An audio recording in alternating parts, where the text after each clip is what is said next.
ಪ್ರವಿಶ್ಯ ಮಮ ವಾಚಮಿಮಾಂ ಪ್ರಸುಪ್ತಾಂ ಸಂಜೀವಯತ್ಯಖಿಲಶಕ್ತಿಧರಸ್ವಧಾಮ್ನಾ ಅನ್ಯಾಂಶ್ಚ ಹಸ್ತಚರಣಶ್ರವಣತ್ವಗಾದೀನ್ ಪ್ರಾಣಾನ್ನಮೋ ಭಗವತೆ ಪುರುಷಾಯ ತುಭ್ಯಂ. ಯಾ ವರ್ಣಪದವಾಕ್ಯಾರ್ಥಗದ್ಯಪದ್ಯಸ್ವರೂಪಿಣಿ ವಾಚಿ ನರ್ತಯತು ಕ್ಷಿಪ್ರಂ ಮೇಧಾಂ ದೇವಿ ಸರಸ್ವತಿ. ಮೂಕಂ ಕರೋತಿ ವಾಚಾಲಂ ಪಂಗುಂ ಲಂಘಯತೆ ಗಿರಿಂ ಯತ್ಕೃಪಾತಮಹಂ ವಂದೇ ಪರಮಾನಂದಮಾಧವಂ. ನಾರಾಯಣಃ ಪರೋ ವ್ಯಕ್ತಾದಂಡಮವ್ಯಕ್ತಸಂಭವಂ ಅಂಡಸ್ಯಾಂತಸ್ತ್ವಿಮೇ ಲೋಕಾಃ ಸಪ್ತದ್ವೀಪಾ ಚ ಮೇದಿನಿ. ಶ್ರುತಿಸ್ಮೃತಿಪುರಾಣಾನಾಂ ಆಲಯಂ ಕರುಣಾಲಯಂ ನಮಾಮಿ ಭಗವತ್ಪಾದಂ ಶಂಕರಂ ಲೋಕಶಂಕರಂ. ನಮಸ್ತಸ್ಮೈ ಭಗವತೆ ಶಂಕರಾಚಾರ್ಯರೂಪಿಣೆ ಯೇನ ವೇದಾಂತ ವಿದ್ಯೇಯಂ ಉದ್ಧೃತಾ ವೇದಸಾಗರಾತ್.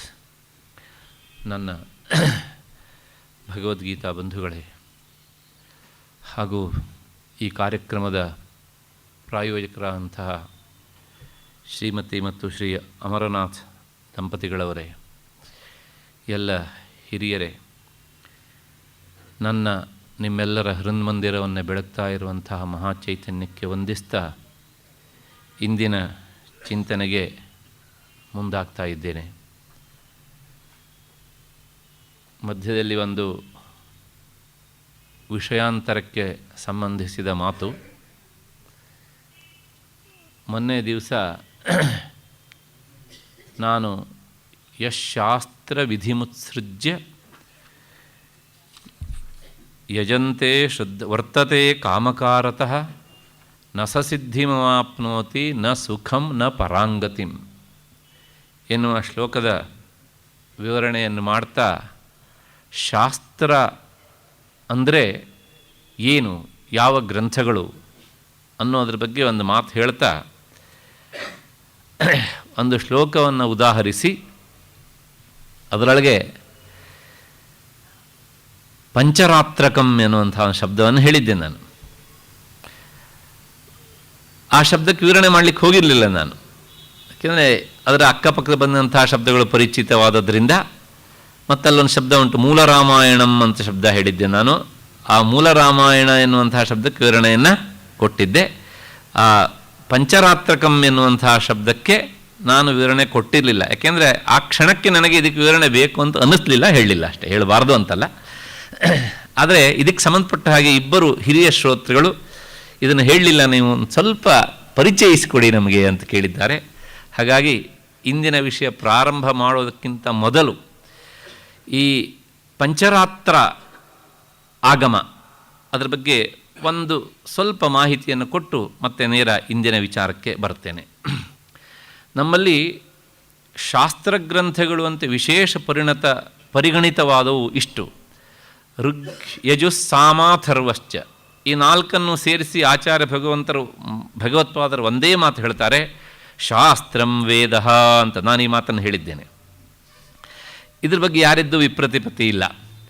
ಮತ್ತು ಭಾರತಂ ಪಂಚರಾತ್ರಕಂ ಅಂತ ಆ ಶ್ಲೋಕ. ಮಹಾಭಾರತ ಅದು ಸ್ಮೃತಿಯಲ್ಲಿ ಪರಿಗಣಿತವಾದ್ದರಿಂದ ಅದನ್ನು ಸಹ ವೇದದ ಅರ್ಥದ ಉಪಬ್ರಹ್ಮಣಕ್ಕಾಗಿ, ಅಂದರೆ ವಿವರಣೆ ಮಾಡಲಿಕ್ಕೆ ಹೊರಟಂಥ ಗ್ರಂಥವಾದ್ದರಿಂದ ಅದನ್ನು ಶಾಸ್ತ್ರ ಅಂತ ಪರಿಗಣನೆ ಮಾಡಿದ್ದಾರೆ. ಮುಂದಿನದು ಪಂಚರಾತ್ರಕಂ, ಅದು ನಾನು ಹೇಳಬೇಕಾದದ್ದು. ಮೂಲ ರಾಮಾಯಣದ ಬಗ್ಗೆ ಹೇಳಿದ್ದೇನೆ. ವಾಲ್ಮೀಕಿ ರಾಮಾಯಣದ ಪ್ರಾರಂಭದಲ್ಲಿ ಚತುರ್ಮುಖ ಸ್ವತಃ ವಾಲ್ಮೀಕಿಗೆ ತಿಳಿಸಿಕೊಟ್ಟಂಥದ್ದು. ಹಾಗೆ ತಿಳಿಸಿಕೊಟ್ಟು ನಾನು ಹೇಳಿದ ವಿಚಾರ, ಹೇಳದೆ ಬಿಟ್ಟ ವಿಚಾರ, ಇದೆಲ್ಲವೂ ಸಹ ನಿನ್ನ ಆ ಅಂತರಂಗದ ಧ್ಯಾನ ಚಕ್ಷುಷಿಗೆ ಗೊತ್ತಾಗುತ್ತೆ, ನೀನು ಅದನ್ನು ವಿಸ್ತರಿಸಿ ಬರೀ ಅಂತ ಹೇಳಿ ಒಂದಿಷ್ಟು ಮೂಲ ವಿಷಯವನ್ನು ಕೊಟ್ಟು ಹೋಗ್ತಾನೆ. ಅದಕ್ಕೆ ಮೂಲ ರಾಮಾಯಣ ಅಂತ. ಈಗ ಉಳಿದಿದ್ದು ಪಂಚರಾತ್ರಕಂ ಅಂತ. ಪಂಚರಾತ್ರಕಂ ಅಂದರೆ ಏನು ಅಂತ. ನಮ್ಮಲ್ಲಿ ಈ ಆಗಮ ಗ್ರಂಥಗಳು ಅಂತ ಇವೆ. ಅವು ಎಷ್ಟು ಅಂತ ಕೇಳಿದರೆ ಇಷ್ಟೇ ಅಂತ ಕರಾರು ಹಾಕಾದಂಥ ಲೆಕ್ಕ ಇಲ್ಲ. ಅಪಾರವಾದಂಥ ಗ್ರಂಥ ರಾಶಿ ಆಗಮ ಗ್ರಂಥಗಳು.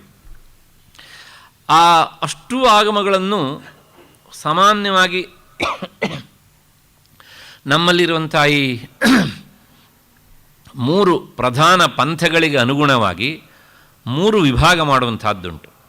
ಪ್ರಧಾನವಾಗಿ ನಮ್ಮಲ್ಲಿ ವಿಶೇಷವಾಗಿ ಒಂದು ಶೈವ ಪಂಥ, ಇನ್ನೊಂದು ಶಕ್ತಿಯನ್ನು ಆರಾಧನೆ ಮಾಡುವವರು, ಅವ್ರನ್ನ ಶಾಕ್ತ ಪಂಥದವರು ಅಂತ ಕರೀತಾರೆ. ಮತ್ತು ವಿಷ್ಣುವನ್ನು ಆರಾಧನೆ ಮಾಡುವವರು ವೈಷ್ಣವರು ಅಂತ ಕರೀತಾರೆ. ಈ ವೈಷ್ಣವರು ಅಂತ ಹೇಳುವಾಗ ಅಲ್ಲಿ ವೈಷ್ಣವರು, ಶ್ರೀ ವೈಷ್ಣವರು ಎಲ್ಲರೂ ಒಟ್ಟಾರೆ ವಿಷ್ಣುವನ್ನು ಆರಾಧನೆ ಮಾಡುವವರು ಹೀಗೆ ಅಂತ. ಅಂದ ಮಾತ್ರಕ್ಕೆ ಗಣಪತಿ, ಸೂರ್ಯ ಇವರೆಲ್ಲ ಇದ್ದಾರೆ. ಅವರು ಸಹ ಈ ಮೊದಲಿನ ಶೈವ ಮತ್ತು ಶಾಕ್ತ ಗುಂಪಿನಲ್ಲಿ ಅಂತರ್ಗತರಾಗಿ ಬಿಡ್ತಾರೆ. ಯಾಕೆಂದರೆ ಗಣಪತಿ ಶಿವೆಯರ ಪುತ್ರನಾದ್ದರಿಂದ ಅವನು ಈ ಶೈವ ಗ್ರಂಥಗಳಲ್ಲಿಯೇ ಬರುವಂಥವನು. ಸೂರ್ಯನೂ ಸಹ ಅಂತರ್ಗತನಾಗಿ ಬಿಡ್ತಾನೆ ಅಲ್ಲಿನೇ. ಹಾಗಾಗಿ ಸೌರ, ಗಾಣಪತ್ಯ, ಶಾಕ್ತ ಮತ್ತು ಶೈವ, ವೈಷ್ಣವ ಹೀಗೆ ಇಷ್ಟು ಪ್ರಧಾನವಾಗಿ ಮೂರು. ಆ ಉಪಭೇದಗಳನ್ನು ಸೇರಿಸ್ಕೊಂಡ್ರೆ ಹೀಗೆ. ಇಷ್ಟು ಹಿನ್ನೆಲೆಯಲ್ಲಿ ಈ ಶೈವ ಪಂಥಕ್ಕೆ ಸೇರಿದವರು ಸಾಮಾನ್ಯವಾಗಿ ಶೈವ ಆಗಮವನ್ನು ಆಶ್ರಯಿಸಿ ತಮ್ಮ ಕಾರ್ಯಕಲಾಪಗಳನ್ನು ಮಾಡ್ತಾರೆ. ಶಕ್ತಿಯನ್ನು ಉಪಾಸನೆ ಮಾಡುವವರು ಶಾಕ್ತಾಗಮವನ್ನು ಹಿಡ್ಕೊಂಡು ಆರಾಧನೆ ಮಾಡ್ತಾರೆ. ಮತ್ತು ವೈಷ್ಣವರು ವಿಶೇಷವಾಗಿ ವೈಷ್ಣವಾಗಮವನ್ನು ಆಶ್ರಯಿಸಿಕೊಂಡು ತಮ್ಮ ದಿನನಿತ್ಯದ ಚರ್ಯೆಯನ್ನು ಮಾಡ್ತಾರೆ. ಈ ಶೈವ, ಶಾಕ್ತ ಮತ್ತು ವೈಷ್ಣವ ಈ ಆಗಮ ಗ್ರಂಥಗಳನ್ನು ಯಾರು ರಚಿಸಿದರು ಅನ್ನೋದಕ್ಕೆ ಇದಮಿತ್ತಂ ಅಂತ ನಿಶ್ಚಿತವಾದಂಥ ಉತ್ತರ ಇಲ್ಲ. ಆದರೆ ಸಂಪ್ರದಾಯದ ನೆಲೆಯಲ್ಲಿ ಇದಕ್ಕೆ ಹೀಗೊಂದು ಅಭಿಪ್ರಾಯ ಕೇಳಿಬರುತ್ತೆ. ಅವು ಭಗವಂತನ ಮಾತುಗಳು. ವೇದ ಭಗವಂತನ ಉಸಿರು, ಆಗಮ ಭಗವಂತನ ಮಾತುಗಳು. ಹಾಗಾಗಿ ಭಗವಂತನಿಂದ ಅವು ಬಂದದ್ರಿಂದ ಬರೋದು ಅಂತ ಹೇಳೋದಕ್ಕೆ ಸಂಸ್ಥೆಯಲ್ಲಿ ಆಗಮ ಅಂತ ಹೇಳೋದಾದ್ರಿಂದ ಹಾಗಾಗಿ ಅವುಗಳನ್ನು ಆಗಮ ಅಂತ ಕರೀತಾರೆ. ಅಲ್ಲಿ ಏನು ಹೇಳಿದಂಗಾಯಿತು, ವೇದ ಭಗವಂತನ ಉಸಿರು, ಆಗಮ ಭಗವಂತನ ಮಾತು ಅಂತಾದರೆ ಒಂದೇ ದೇಹದ ಎರಡು ಭಾಗಗಳು, ಉಸಿರು ಮತ್ತು ಮಾತುಗಳು. ಹಾಗಾಗಿ ಆಗಮಕ್ಕೆ ವೇದದಷ್ಟೇ ಪ್ರಾಧಾನ್ಯತೆ ಉಂಟು. ಅಷ್ಟು ಹಿನ್ನೆಲೆಯಲ್ಲಿ ವೇದದಷ್ಟೇ ಸಮಾನವಾದಂತಹ ಸ್ಥಾನವನ್ನು ಪಡೆದಂತಹ ಈ ವೇದ ಆಗಮವನ್ನು ಒಟ್ಟೊಟ್ಟಿಗೆ ಹೇಳೋದುಂಟು. ಅದಕ್ಕೋಸ್ಕರ ನೋಡಿ, ಸಾಮಾನ್ಯವಾಗಿ ಸಂಗೀತಗಾರರು ಹಾಡುಗಳನ್ನು ಹೇಳ್ತಾರೆ. ಹಾಗೆ ಹೇಳಬೇಕಿದ್ರೆ ನಿಗಮಾಗಮ ಅಂತ ಹೇಳ್ತಾರೆ. ಎಷ್ಟು ಅರ್ಥ ಗೊತ್ತಿರುತ್ತೋ ಇಲ್ಲೋ ಗೊತ್ತಿಲ್ಲ. ನಿಗಮ ಅಂದರೆ ವೇದ, ಆಗಮ ಅಂದರೆ ಇದು. ನಿಗಮಾಗಮ ಪ್ರತಿಪಾದ್ಯಳು ಅಥವಾ ಗೋಚರೆ ಈ ಥರ ಶಬ್ದಗಳನ್ನೆಲ್ಲ ಪ್ರಯೋಗ ಮಾಡ್ತಾರೆ. ಕಾರಣ ಇಷ್ಟೇ, ವೇದದಲ್ಲೂ ಆಗಮದಲ್ಲೂ ನೀನು ಪ್ರತಿಪಾದಿತಳಾದವಳು ಎನ್ನುವಂತಹದ್ದು ಆ ಮಾತಿನ ಅರ್ಥ. ವೇದ ಅಂದರೆ ಏನು? ವೇದಯತೀತಿ ವೇದ, ಪರತತ್ವವನ್ನು ನಮಗೆ ಅದು ತಿಳಿಸಿಕೊಡತ್ತೆ. ಆದ್ದರಿಂದ ವೇದ. ಮತ್ತು ಆಗಮ ಅಂದರೆ ಅದಕ್ಕೊಂದು ವಿವರಣೆ ಉಂಟು. ಆ ಸಮಂತಾತ್ ಗಮಯತೀತಿ ಆಗಮ, ಸರ್ವತ್ರ ವ್ಯಾಪೃತವಾದಂತಹ ಪರತತ್ವವನ್ನು ನಮಗೆ ಹೇಗೆ ಅನುಷ್ಠಾನ ಮಾಡಬೇಕು ಅಂತ ಅದು ವೇದಯತಿ ತಿಳಿಸಿಕೊಡ್ತದೆ. ಆದ್ದರಿಂದ ಗಮಯತಿ, ಆದ್ದರಿಂದ ಅದಕ್ಕೆ ಆಗಮ ಅಂತ ಹೆಸರು. ಹೀಗೆ ಆ ಶಬ್ದದ ವಿವರಣೆ. ಮತ್ತು ಇವುಗಳ ಉದ್ದೇಶ ಏನು? ವಿಶೇಷವಾಗಿ ಆಗಮಗಳ ಉದ್ದೇಶ ಒಂದು ಉಪಾಸನೆ, ಎರಡನೇದು ಉಪಾಸನೆ ಮಾಡಬೇಕು ಅಂತಾದರೆ ಉಪಾಸಕನ ಮುಂದುಗಡೆಗೆ ಉಪಾಸ್ಯ ದೇವತೆಯ ಒಂದು ಆಕಾರ ಕಲ್ಪನೆ ಬರಬೇಕು. ಹಾಗಾಗಿ ವಿಶೇಷವಾಗಿ ನಿರ್ಗುಣ ನಿರಾಕಾರನಾದಂಥ ಭಗವಂತನಿಗೆ ಉಪಾಸನೆಗೆ ಅನುಕೂಲ ಆಗಲಿ ಅಂಥೇಳಿ ಈ ರೂಪವನ್ನು ಗುಣಗಳನ್ನು ಕಲ್ಪನೆ ಮಾಡಿದವು ಆಗಮ ಗ್ರಂಥಗಳು. ಮತ್ತು ದೇವತಾ ವಿಗ್ರಹಗಳ ಪ್ರತಿಷ್ಠೆ ಮತ್ತು ದೇವತಾ ವಿಗ್ರಹಗಳ ಸ್ವರೂಪ ನಿರ್ಧಾರ ಮತ್ತು ಅವುಗಳ ಅರ್ಚನೆಯ ವಿಧಿ ಮತ್ತು ಉತ್ಸವ ಅಂದರೆ ರಥೋತ್ಸವ ಮತ್ತು ಜಾತ್ರೆ, ಈ ಎಲ್ಲ ವಿಚಾರಗಳನ್ನು ತಿಳಿಸಿಕೊಡುವಂಥ ಗ್ರಂಥ ಸಮುದಾಯಗಳು ಆಗಮ ಗ್ರಂಥಗಳು. ಅಷ್ಟೇ ಅಲ್ಲ, ದೇವಾಲಯಗಳ ನಿರ್ಮಾಣ, ಅದರ ಪ್ರಾಕಾರ, ಗೋಪುರ, ಅದಕ್ಕೆ ಕುಂಭಾಭಿಷೇಕ, ಎಲ್ಲ ವಿಚಾರವನ್ನು ಬಹಳ ವಿಸ್ತೃತವಾಗಿ ತಿಳಿಸಿಕೊಡುವಂತಹ ಗ್ರಂಥಗಳು ಅವು. ಇಲ್ಲಿ ಈ ಸಾಮಾನ್ಯವಾಗಿ ಮಂತ್ರ ಮತ್ತು ತಂತ್ರಗಳಿಂದ ಕೂಡಿಕೊಂಡೇ ವಿಚಾರ ಹೋಗ್ತಾ ಇರುತ್ತೆ.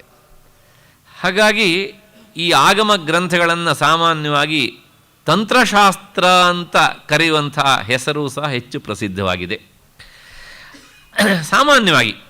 ಹಾಗಾಗಿ ತಂತ್ರ ಅಂದ ತಕ್ಷಣ ಆಗಮ ಬರುತ್ತೆ, ಆಗಮ ಅಂದ ತಕ್ಷಣ ತಂತ್ರ ಬಂದೇ ಬರುತ್ತೆ ಅಲ್ಲಿ. ಏಕೆಂದರೆ ಈ ರಥೋತ್ಸವಾದಿಗಳಲ್ಲೆಲ್ಲ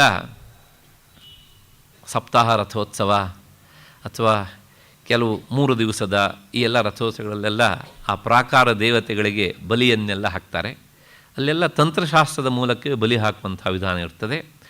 ಅಲ್ಲಿ ಮಂತ್ರಗಳ ಪ್ರಮಾಣಕ್ಕಿಂತ ತಂತ್ರಗಳು, ಮುದ್ರೆಗಳಿರ್ತವೆ, ಅವುಗಳ ಬಳಸುವಿಕೆ ಹೆಚ್ಚಾಗಿರ್ತದೆ. ಇದೆಲ್ಲವನ್ನೂ ಅದು ಬಹಳ ಸುದೀರ್ಘವಾಗಿ ಹೇಳ್ತದೆ.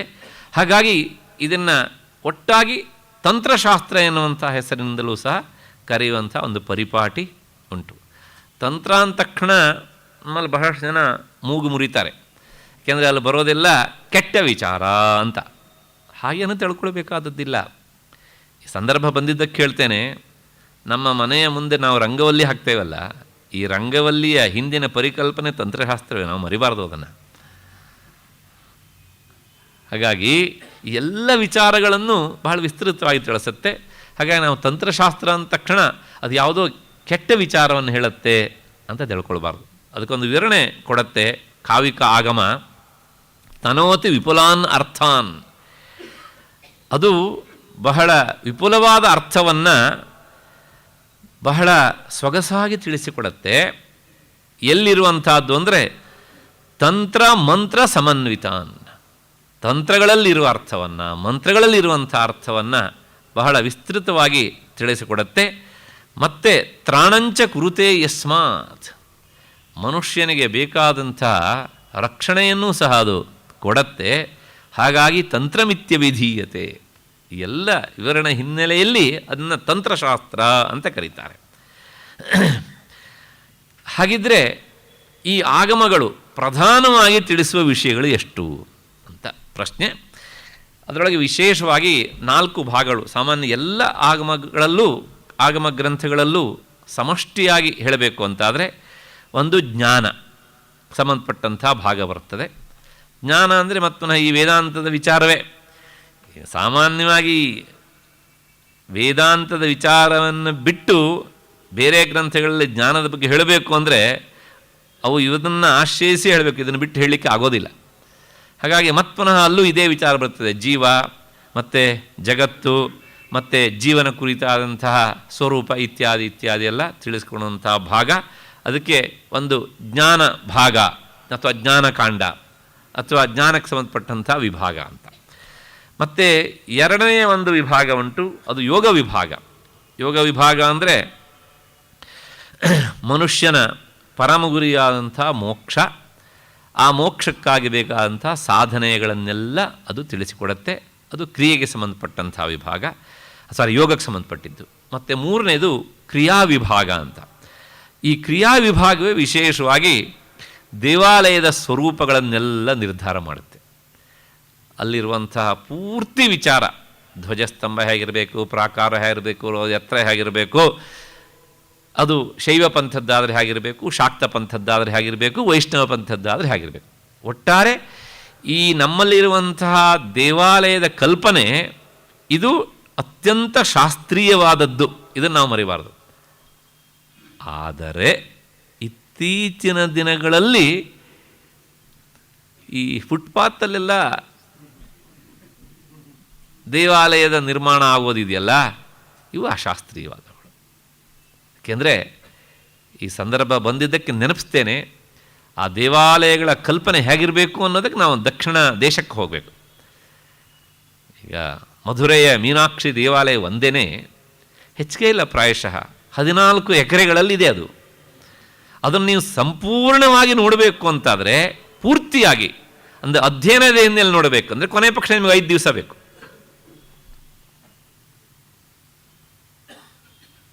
ಶಾಸ್ತ್ರೀಯವಾದಂಥದ್ದು. ಹಾಗೆ ರಾಮೇಶ್ವರ, ಇವೆಲ್ಲ. ಹಾಗಾಗಿ ಆ ದೇವಾಲಯಗಳನ್ನು ನೋಡಿ ಆದ ಮೇಲೆ ಮತ್ತು ಇವತ್ತು ನಾವು ಇಲ್ಲೆಲ್ಲ ನೋಡ್ತಾ ಇರುವಂಥ ದೇವಾಲಯ ಆ ಶಬ್ದದಿಂದ ಕರೀಲಿಕ್ಕೆ ಎಷ್ಟರ ಮಟ್ಟಿಗೆ ಯೋಗ್ಯ ಅಂತ ನಮಗೆ ನಾವು ಪ್ರಶ್ನೆ ಹಾಕ್ಕೊಳ್ಬೇಕಾಗತ್ತೆ.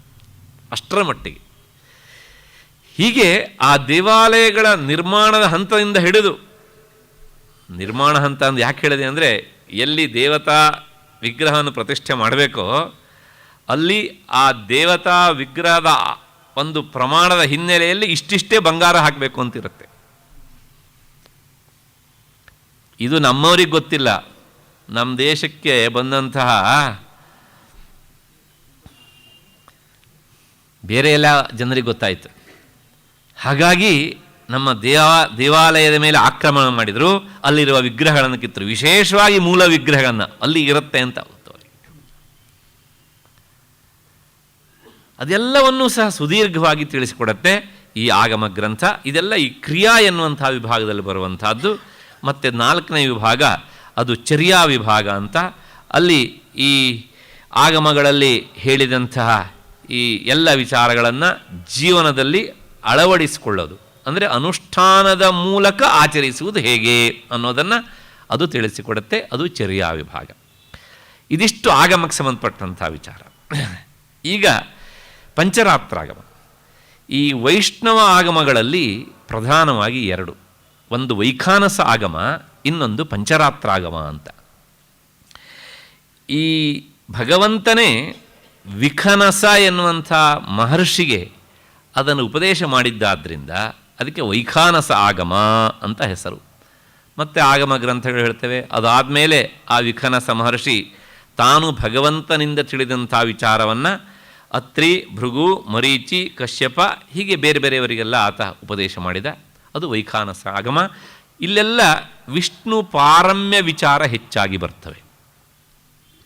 ಮತ್ತು ಇನ್ನೊಂದು ಪಂಚರಾತ್ರಾಗಮ. ಈ ಪಂಚರಾತ್ರಾಗಮ ಅಂತ ಹೆಸರು ಬರೋದಕ್ಕೂ ಒಂದು ಕಾರಣ ಉಂಟು. ಪಂಚ ಅಂದರೆ 5, ರಾತ್ರಿ ಅಂದರೆ ಗೊತ್ತಲ್ಲ.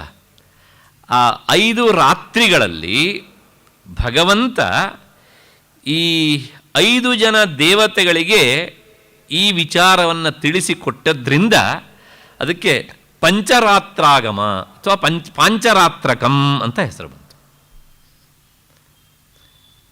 5 ರಾತ್ರಿಯಲ್ಲಿ ಆತ ಒಬ್ಬೊಬ್ಬ ದೇವತೆಗೆ ಒಂದೊಂದು ಮುಖ್ಯ ಭಾಗವನ್ನು ಆ ಗ್ರಂಥದಲ್ಲಿ ತಿಳಿಸಿಕೊಟ್ಟಿದ್ದ. ಅವನು ತಿಳಿಸಿಕೊಟ್ಟಿದ್ದು ಗ್ರಂಥ ರೂಪವಾಗಿ ಬಂತು, ಹೀಗಾದರೂ ಹೇಳಬಹುದು.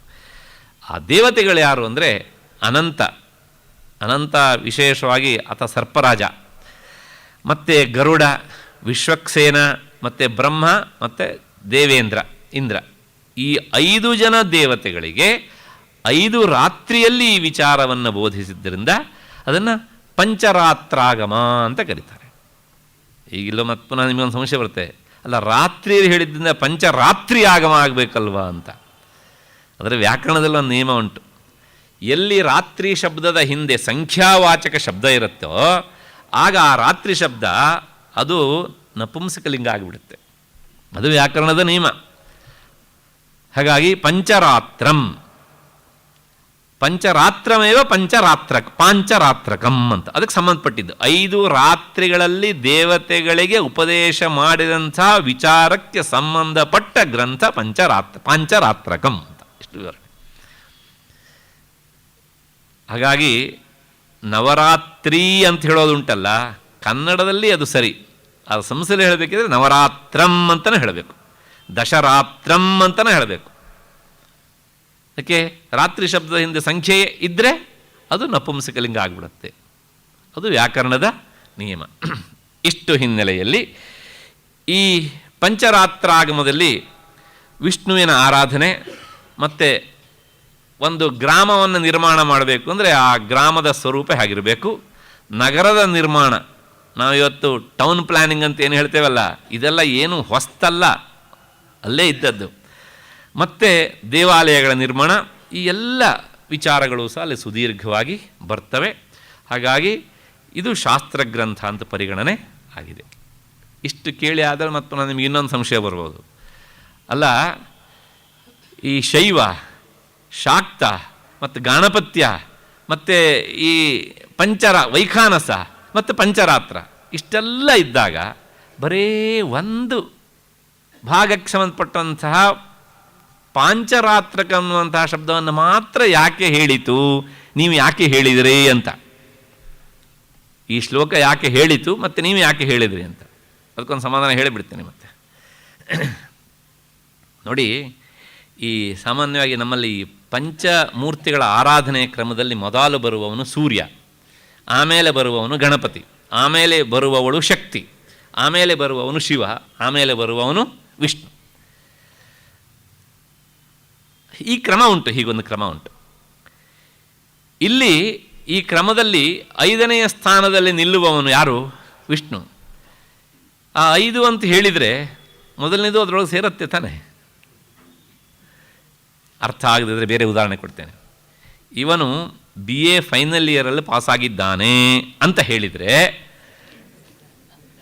LKGಯಿಂದ ಓದ್ಕೊಂಡು ಹೋಗಿದ್ದಾನೆ ಅಂತ ಹೇಳಬೇಕಾದ ಅವಶ್ಯಕತೆ ಇದೆಯಾ? ಇಲ್ಲ, ಅದೆಲ್ಲ ಅಂಡರ್ಸ್ಟುಡ್.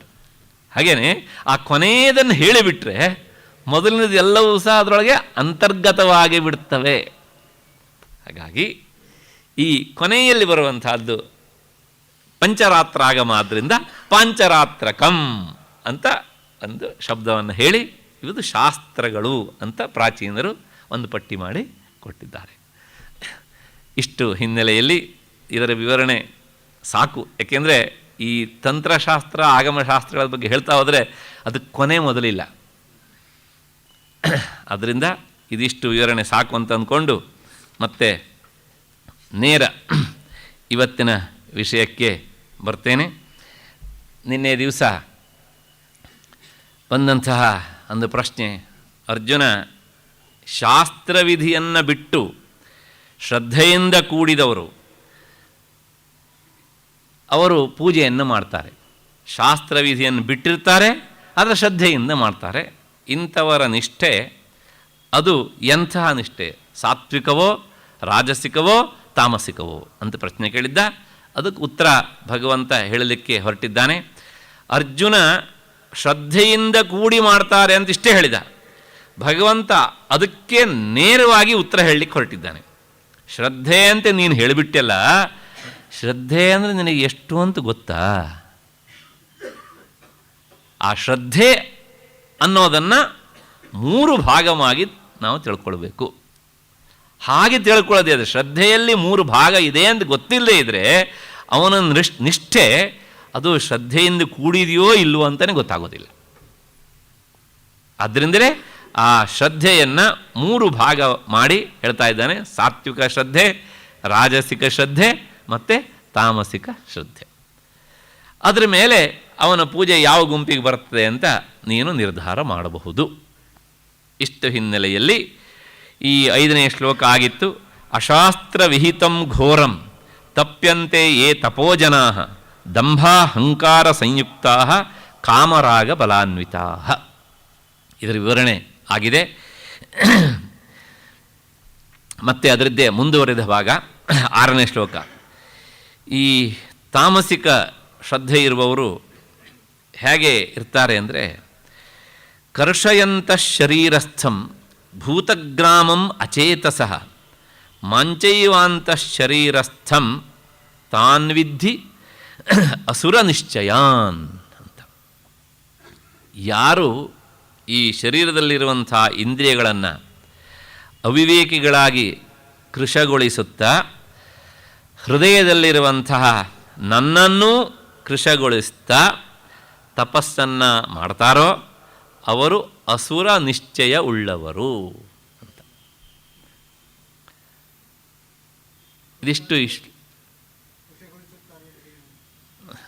ಈ ಶ್ಲೋಕದ ಶಬ್ದಶಃ ಅರ್ಥ ಹೇಳಿದ್ದೇನೆ, ವಿವರಣೆ ಮಾಡಬೇಕಾದದ್ದು ಬಾಕಿ ಉಂಟು, ಮಾಡ್ತೇನೆ.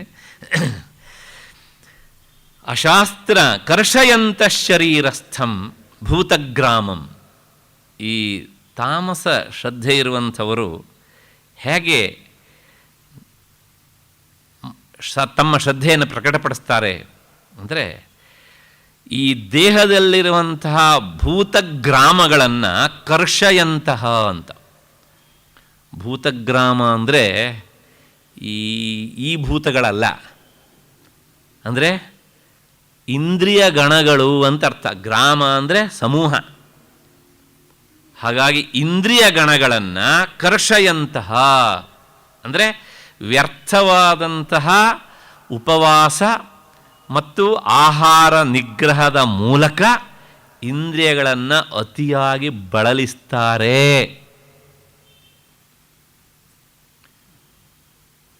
ಎಷ್ಟರ ಮಟ್ಟಿಗೆ ಅಂದರೆ ಶಾಸ್ತ್ರ 5ರಷ್ಟು ಹೇಳಿದರೆ ಇವರು ಅದಕ್ಕೊಂದು 0 ಸೇರಿಸಿಬಿಡ್ತಾರೆ. ಆಮೇಲೆ ಏನಾಯಿತು ಅಂದರೆ 3 ದಿವಸದಿಂದ ನಾನು ಧ್ಯಾನ ಮಾಡ್ತಿದ್ದೆ, 4ನೇ ದಿವಸ ಹೇಳೋಕ್ಕಾಗ್ತಾಯಿಲ್ಲ, ಕೂರೋಕ್ಕಾಗ್ತಾಯಿಲ್ಲ. ಇದು ಇಂದ್ರಿಯ ಗ್ರಾಮಗಳನ್ನು ಅತಿಯಾದಂತಹ ವ್ರತೋಪವಾಸಗಳಿಂದ ಕರ್ಷಣೆ ಮಾಡುವಂತಹದ್ದು, ಎಳೆದು ಹಿಂಸೆ ಕೊಡೋದು ಅಂತ ಅರ್ಥ. ಬಲವಂತವಾಗಿ ಇಂದ್ರಿಯಗಳನ್ನು ಹೀಗೆ ಮಾಡ್ತಾರಾ? ಮತ್ತು ಮುಂದಿನ ಮಾತಲ್ಲಿ ಯಾಕೆ ಹೀಗೆ ಮಾಡ್ತಾರೆ ಅಂದರೆ ಇವರು ಅಚೇತಸಃ. ಭಾಷ್ಯಕಾರ ಬರೀತಾರೆ ಅವಿವೇಕಿನಃ ಅಂತ. ಭಗವಂತನ ಮಾತಿಗೆ ಇವರಿಗೆ ಶಾಸ್ತ್ರದ ಅರ್ಥವನ್ನು ವಿಭಾಗಿಸಿ ತಿಳ್ಕೊಳ್ಳುವಂಥ ವಿವೇಕ ಇಲ್ಲ. ಆದ್ದರಿಂದ ಇವರು ಅವಿವೇಕಿಗಳು. ಮತ್ತೆ ಮುಂದಿನ ಮಾತು ಮಾಂಚೈವ ಅಂತಃಶರೀರಸ್ಥಂ, ಎಲ್ಲರ ಹೃದಯದಲ್ಲಿದ್ದು ಎಲ್ಲರ ಬುದ್ಧಿಯನ್ನು ಪ್ರಚೋದಿಸುವಂಥ ನನ್ನನ್ನು ಸಹ ಅಂದರೆ ಆತ್ಮವಸ್ತುವನ್ನು ಸಹ ಕರ್ಷಯಂತಹ ಎಳೆದಾಡ್ತಾರೆ ಇವರು ಅಂತ. ಈ ಮಾತನ್ನು ಹೇಳಿದಾಗ ಇನ್ನೊಂದು ಸಂಶಯ ಬರುತ್ತೆ ನಿಮಗೆ. ಒಂದು ವಸ್ತು ಪರಿಚ್ಛಿನ್ನವಾಗಿದ್ದರೆ ಅಂದರೆ ಒಂದು ಕಡೆಗಿದ್ದರೆ ಅದನ್ನು ಇನ್ನೊಂದು ಕಡೆಗೆ ಎಳಿಬಹುದು. ಆತ್ಮವಸ್ತು ಎಲ್ಲ ಕಡೆಗೂ ಇದೆ ಅಂತ ಹೇಳ್ತಾ ಬಂದಿದ್ದೀರಿ, ಅದನ್ನು ಎಳೆದಾಡೋಕ್ಕಾಗತ್ತಾ? ಹೋಗಲಿ, ಎಳೆದಾಡಬೇಕು ಅಂತ ಆದರೆ ಅದಕ್ಕೆ ಕೈ ಹಾಕೋದಕ್ಕಾಗಬೇಕು. ಕೈ ಯಾವುದಕ್ಕೆ ಹಾಕೋದಕ್ಕಾಗುತ್ತೆ? ಆಕಾರ ಇದ್ದ ವಸ್ತಿ ಕೈ ಹಾಕ್ಬೋದು. ಆತ್ಮನಿಗೆ ಆಕಾರ ಉಂಟಾ? ಆಕಾರ ಇಲ್ಲ, ಪರಿಚ್ಛಿನ್ನ ಅಲ್ಲ. ಹಾಗಾಗಿ ಅದನ್ನು ಎಳೆದಾಡೋದು ಹೇಗ್ರಿ ಅಂತ ನಮಗೆ ಸಂಶಯ ಬರ್ತದೆ. ಭಗವಂತನ ಮಾತಿಗೆ ಭಾಷ್ಯಕಾರರು ಅದಕ್ಕೆ ವಿವರಣೆ ಕೊಡ್ತಾರೆ. ಬಹಳ ಸೊಗಸಾದಂಥ ವಿವರಣೆ ಅದೆಲ್ಲ. ಏಕೆಂದರೆ ಇವೆಲ್ಲ ಆವಾವ ಶಬ್ದದಿಂದ ಹೇಳಿದಾಗಲೇ ಅದಕ್ಕೆ ಹೆಚ್ಚು ಸ್ವಾರಸ್ಯ. ಅವರು ಏನು ಮಾಡ್ತಾರೆ ಅಂದರೆ ಕರ್ಷಯಂತಹ, ಕೃಷೀಕುರುವಂತಹ, ಮತ್ತು ಯಾರನ್ನ ಅಂದರೆ ನನ್ನನ್ನು ಅಚೇತಸಃ ಅವಿವೇಕಿನಃ ಮಾಂಚೈವ ತತ್ಕರ್ಮ ಸಾಕ್ಷಿಭೂತಂ ಮಾಂ, ಪ್ರತಿಯೊಬ್ಬರ ಬುದ್ಧಿಯನ್ನೂ ಸಹ ಪ್ರಚೋದಿಸುವ, ಅವರ ಕರ್ಮಕ್ಕೆ ಸಾಕ್ಷಿಯಾಗಿರುವಂಥ ನನ್ನನ್ನು ಅಂತಃಶರೀರಸ್ಥಂ ಕರ್ಷಯಂತಹ, ಅಂತರಂಗದಲ್ಲಿರುವಂಥ ನನ್ನನ್ನು ಎಳೆದಾಡ್ತಾರೆ. ಆ ಎಳೆದಾಡೋದು ಅಂದರೆ ಏನು ಅಂದರೆ ಮದನುಶಾಸನ ಅಕರಣಮೇವ ಮತ್ಕರ್ಷಣಂ, ನನ್ನ ಶಾಸನವನ್ನು ಉಲ್ಲಂಘನೆ ಮಾಡುವುದೇ ನನ್ನನ್ನು ಎಳೆದಾಡುವುದು. ನನ್ನ ಶಾಸನ ಉಲ್ಲಂಘನೆ ಮಾಡೋದು ಅಂದರೆ ಏನು? ನನ್ನನ್ನು ಅರ್ಥ ಮಾಡಿಕೊಳ್ಳದೆ ಇರುವುದೇ ನನ್ನ ಶಾಸನವನ್ನು ಉಲ್ಲಂಘನೆ ಮಾಡೋದು. ಅಂದರೆ ಇವರು ಆತ್ಮತತ್ವವನ್ನು ಅರಿಯದ ಅವಿವೇಕಿಗಳು. ಅದನ್ನು ಅರಿತರೆ ಇಷ್ಟೆಲ್ಲ ಗೊಡ್ಡ ಆಚರಣೆ ಮಾಡೋದಿಲ್ಲ. ಆದ್ದರಿಂದ ಭಗವಂತ ಹೇಳ್ತಾನೆ ತಾನ್ ವಿದ್ಧಿ ಅಸುರ ನಿಶ್ಚಯಾನ್. ಇವರೆಲ್ಲರೂ ಈ ಆಸುರಿ ಸಂಪತ್ತಿನಲ್ಲಿ ನಿಲ್ಲುವಂಥವರು. ಆದ್ದರಿಂದ ಇವರ ಶ್ರದ್ಧೆ ಇಂಥದ್ದು. ಅಂದರೆ ಇವರ ಶ್ರದ್ಧೆಯಿಂದ ಏನಾಯಿತು ಅಂದರೆ ಇಷ್ಟೆಲ್ಲ ಹೇಳಿದ್ರಿಂದಲೂ ಸಹ ಇವರ ಮನಸ್ಸು ಭಗವತ್ ಪರವಾಗಿ ವಿಚಾರ ಮಾಡುತ್ತೆ ಅಂತ ಭಗವಂತ ಒಂದು ಕಡೆಗೂ ಹೇಳೋಲ್ಲ. ಇಲ್ಲಿ ದೇಹದಂಡನೆ, ಆತ್ಮಹಿಂಸೆ, ಸಾಧ್ಯ ಆದರೆ ಪರಹಿಂಸೆ, ಇದೇ ಇವರ ತಪಸ್ಸು, ಇದೇ ಇವರ ಶ್ರದ್ಧೆ.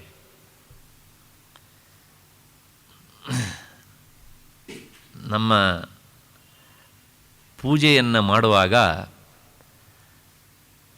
ನಮ್ಮ ಪೂಜೆ ಹೇಗಿರಬೇಕು ಅನ್ನೋದ್ರ ಬಗ್ಗೆ ಒಂದು ಮಾತು ಬರುತ್ತೆ. ಪ್ರಾರಂಭದಲ್ಲೇ ಬರುತ್ತೆ ಅದು. ಬಹಳಷ್ಟು ಜನ ಅದನ್ನು ಗಮನಿಸೋದಿಲ್ಲ. ಸರ್ವೇಷಾಂ ಅವಿರೋಧೇನ ಪೂಜಾಕರ್ಮ ಸಮಾರಭೆ. ನನ್ನ ಪೂಜೆ ಇನ್ನೊಬ್ಬರಿಗೆ ಯಾರಿಗೂ ತೊಂದರೆ ಕೊಡೋದಕ್ಕೆ ಅಂತ ಅಲ್ಲ.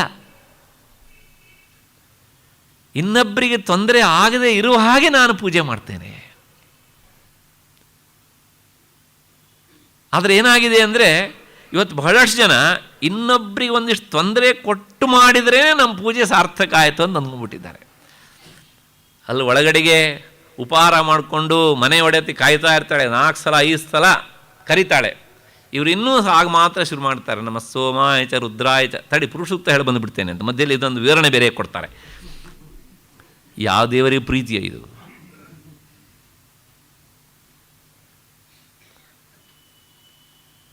ಮತ್ತು ಹಬ್ಬ ಹರಿದಿನಗಳಲ್ಲಿ ಬೆಳಗಾತ ಮುಂಚೆ ಎದ್ದು ಮಾಡಲಿಕ್ಕೆ ಆಗೋಲ್ಲ ಇವರಿಗೆ. ಇವರು ಎಚ್ಚರ ಆಗುವಾಗ ಸೂರ್ಯೋದಯ ಆಗಿ ಬಹಳಷ್ಟು ಹೊತ್ತಾಗಿರ್ತದೆ. ಆಮೇಲೆ ಇವರು ಸ್ನಾನಾದಿಗಳನ್ನು ಮಾಡಿಕೊಂಡು ಪೂಜೆ ಮಾಡಿಕೊಂಡು ಇವರು ಉಪಹಾರ ಮಾಡೋಷ್ಟೊತ್ತಿಗೆ ಅಲ್ಲಿ 11:30 12 ಗಂಟೆ ಆಗಿರುತ್ತೆ. ವಯಸ್ಸಾದಂಥ ತಂದೆ ತಾಯಿಯರು, ಎಳೆಯ ಮಕ್ಕಳು ಅವರೆಲ್ಲರೂ ಇವರು ಪೂಜೆಯಲ್ಲಿ ಭಾಗವಹಿಸ್ತಾರೋ ಒಳಗಿನೊಳಗೇ ಇವರು ಪೂಜೆಯನ್ನು ಶಪಿಸ್ತಾ ಇರ್ತಾರೋ.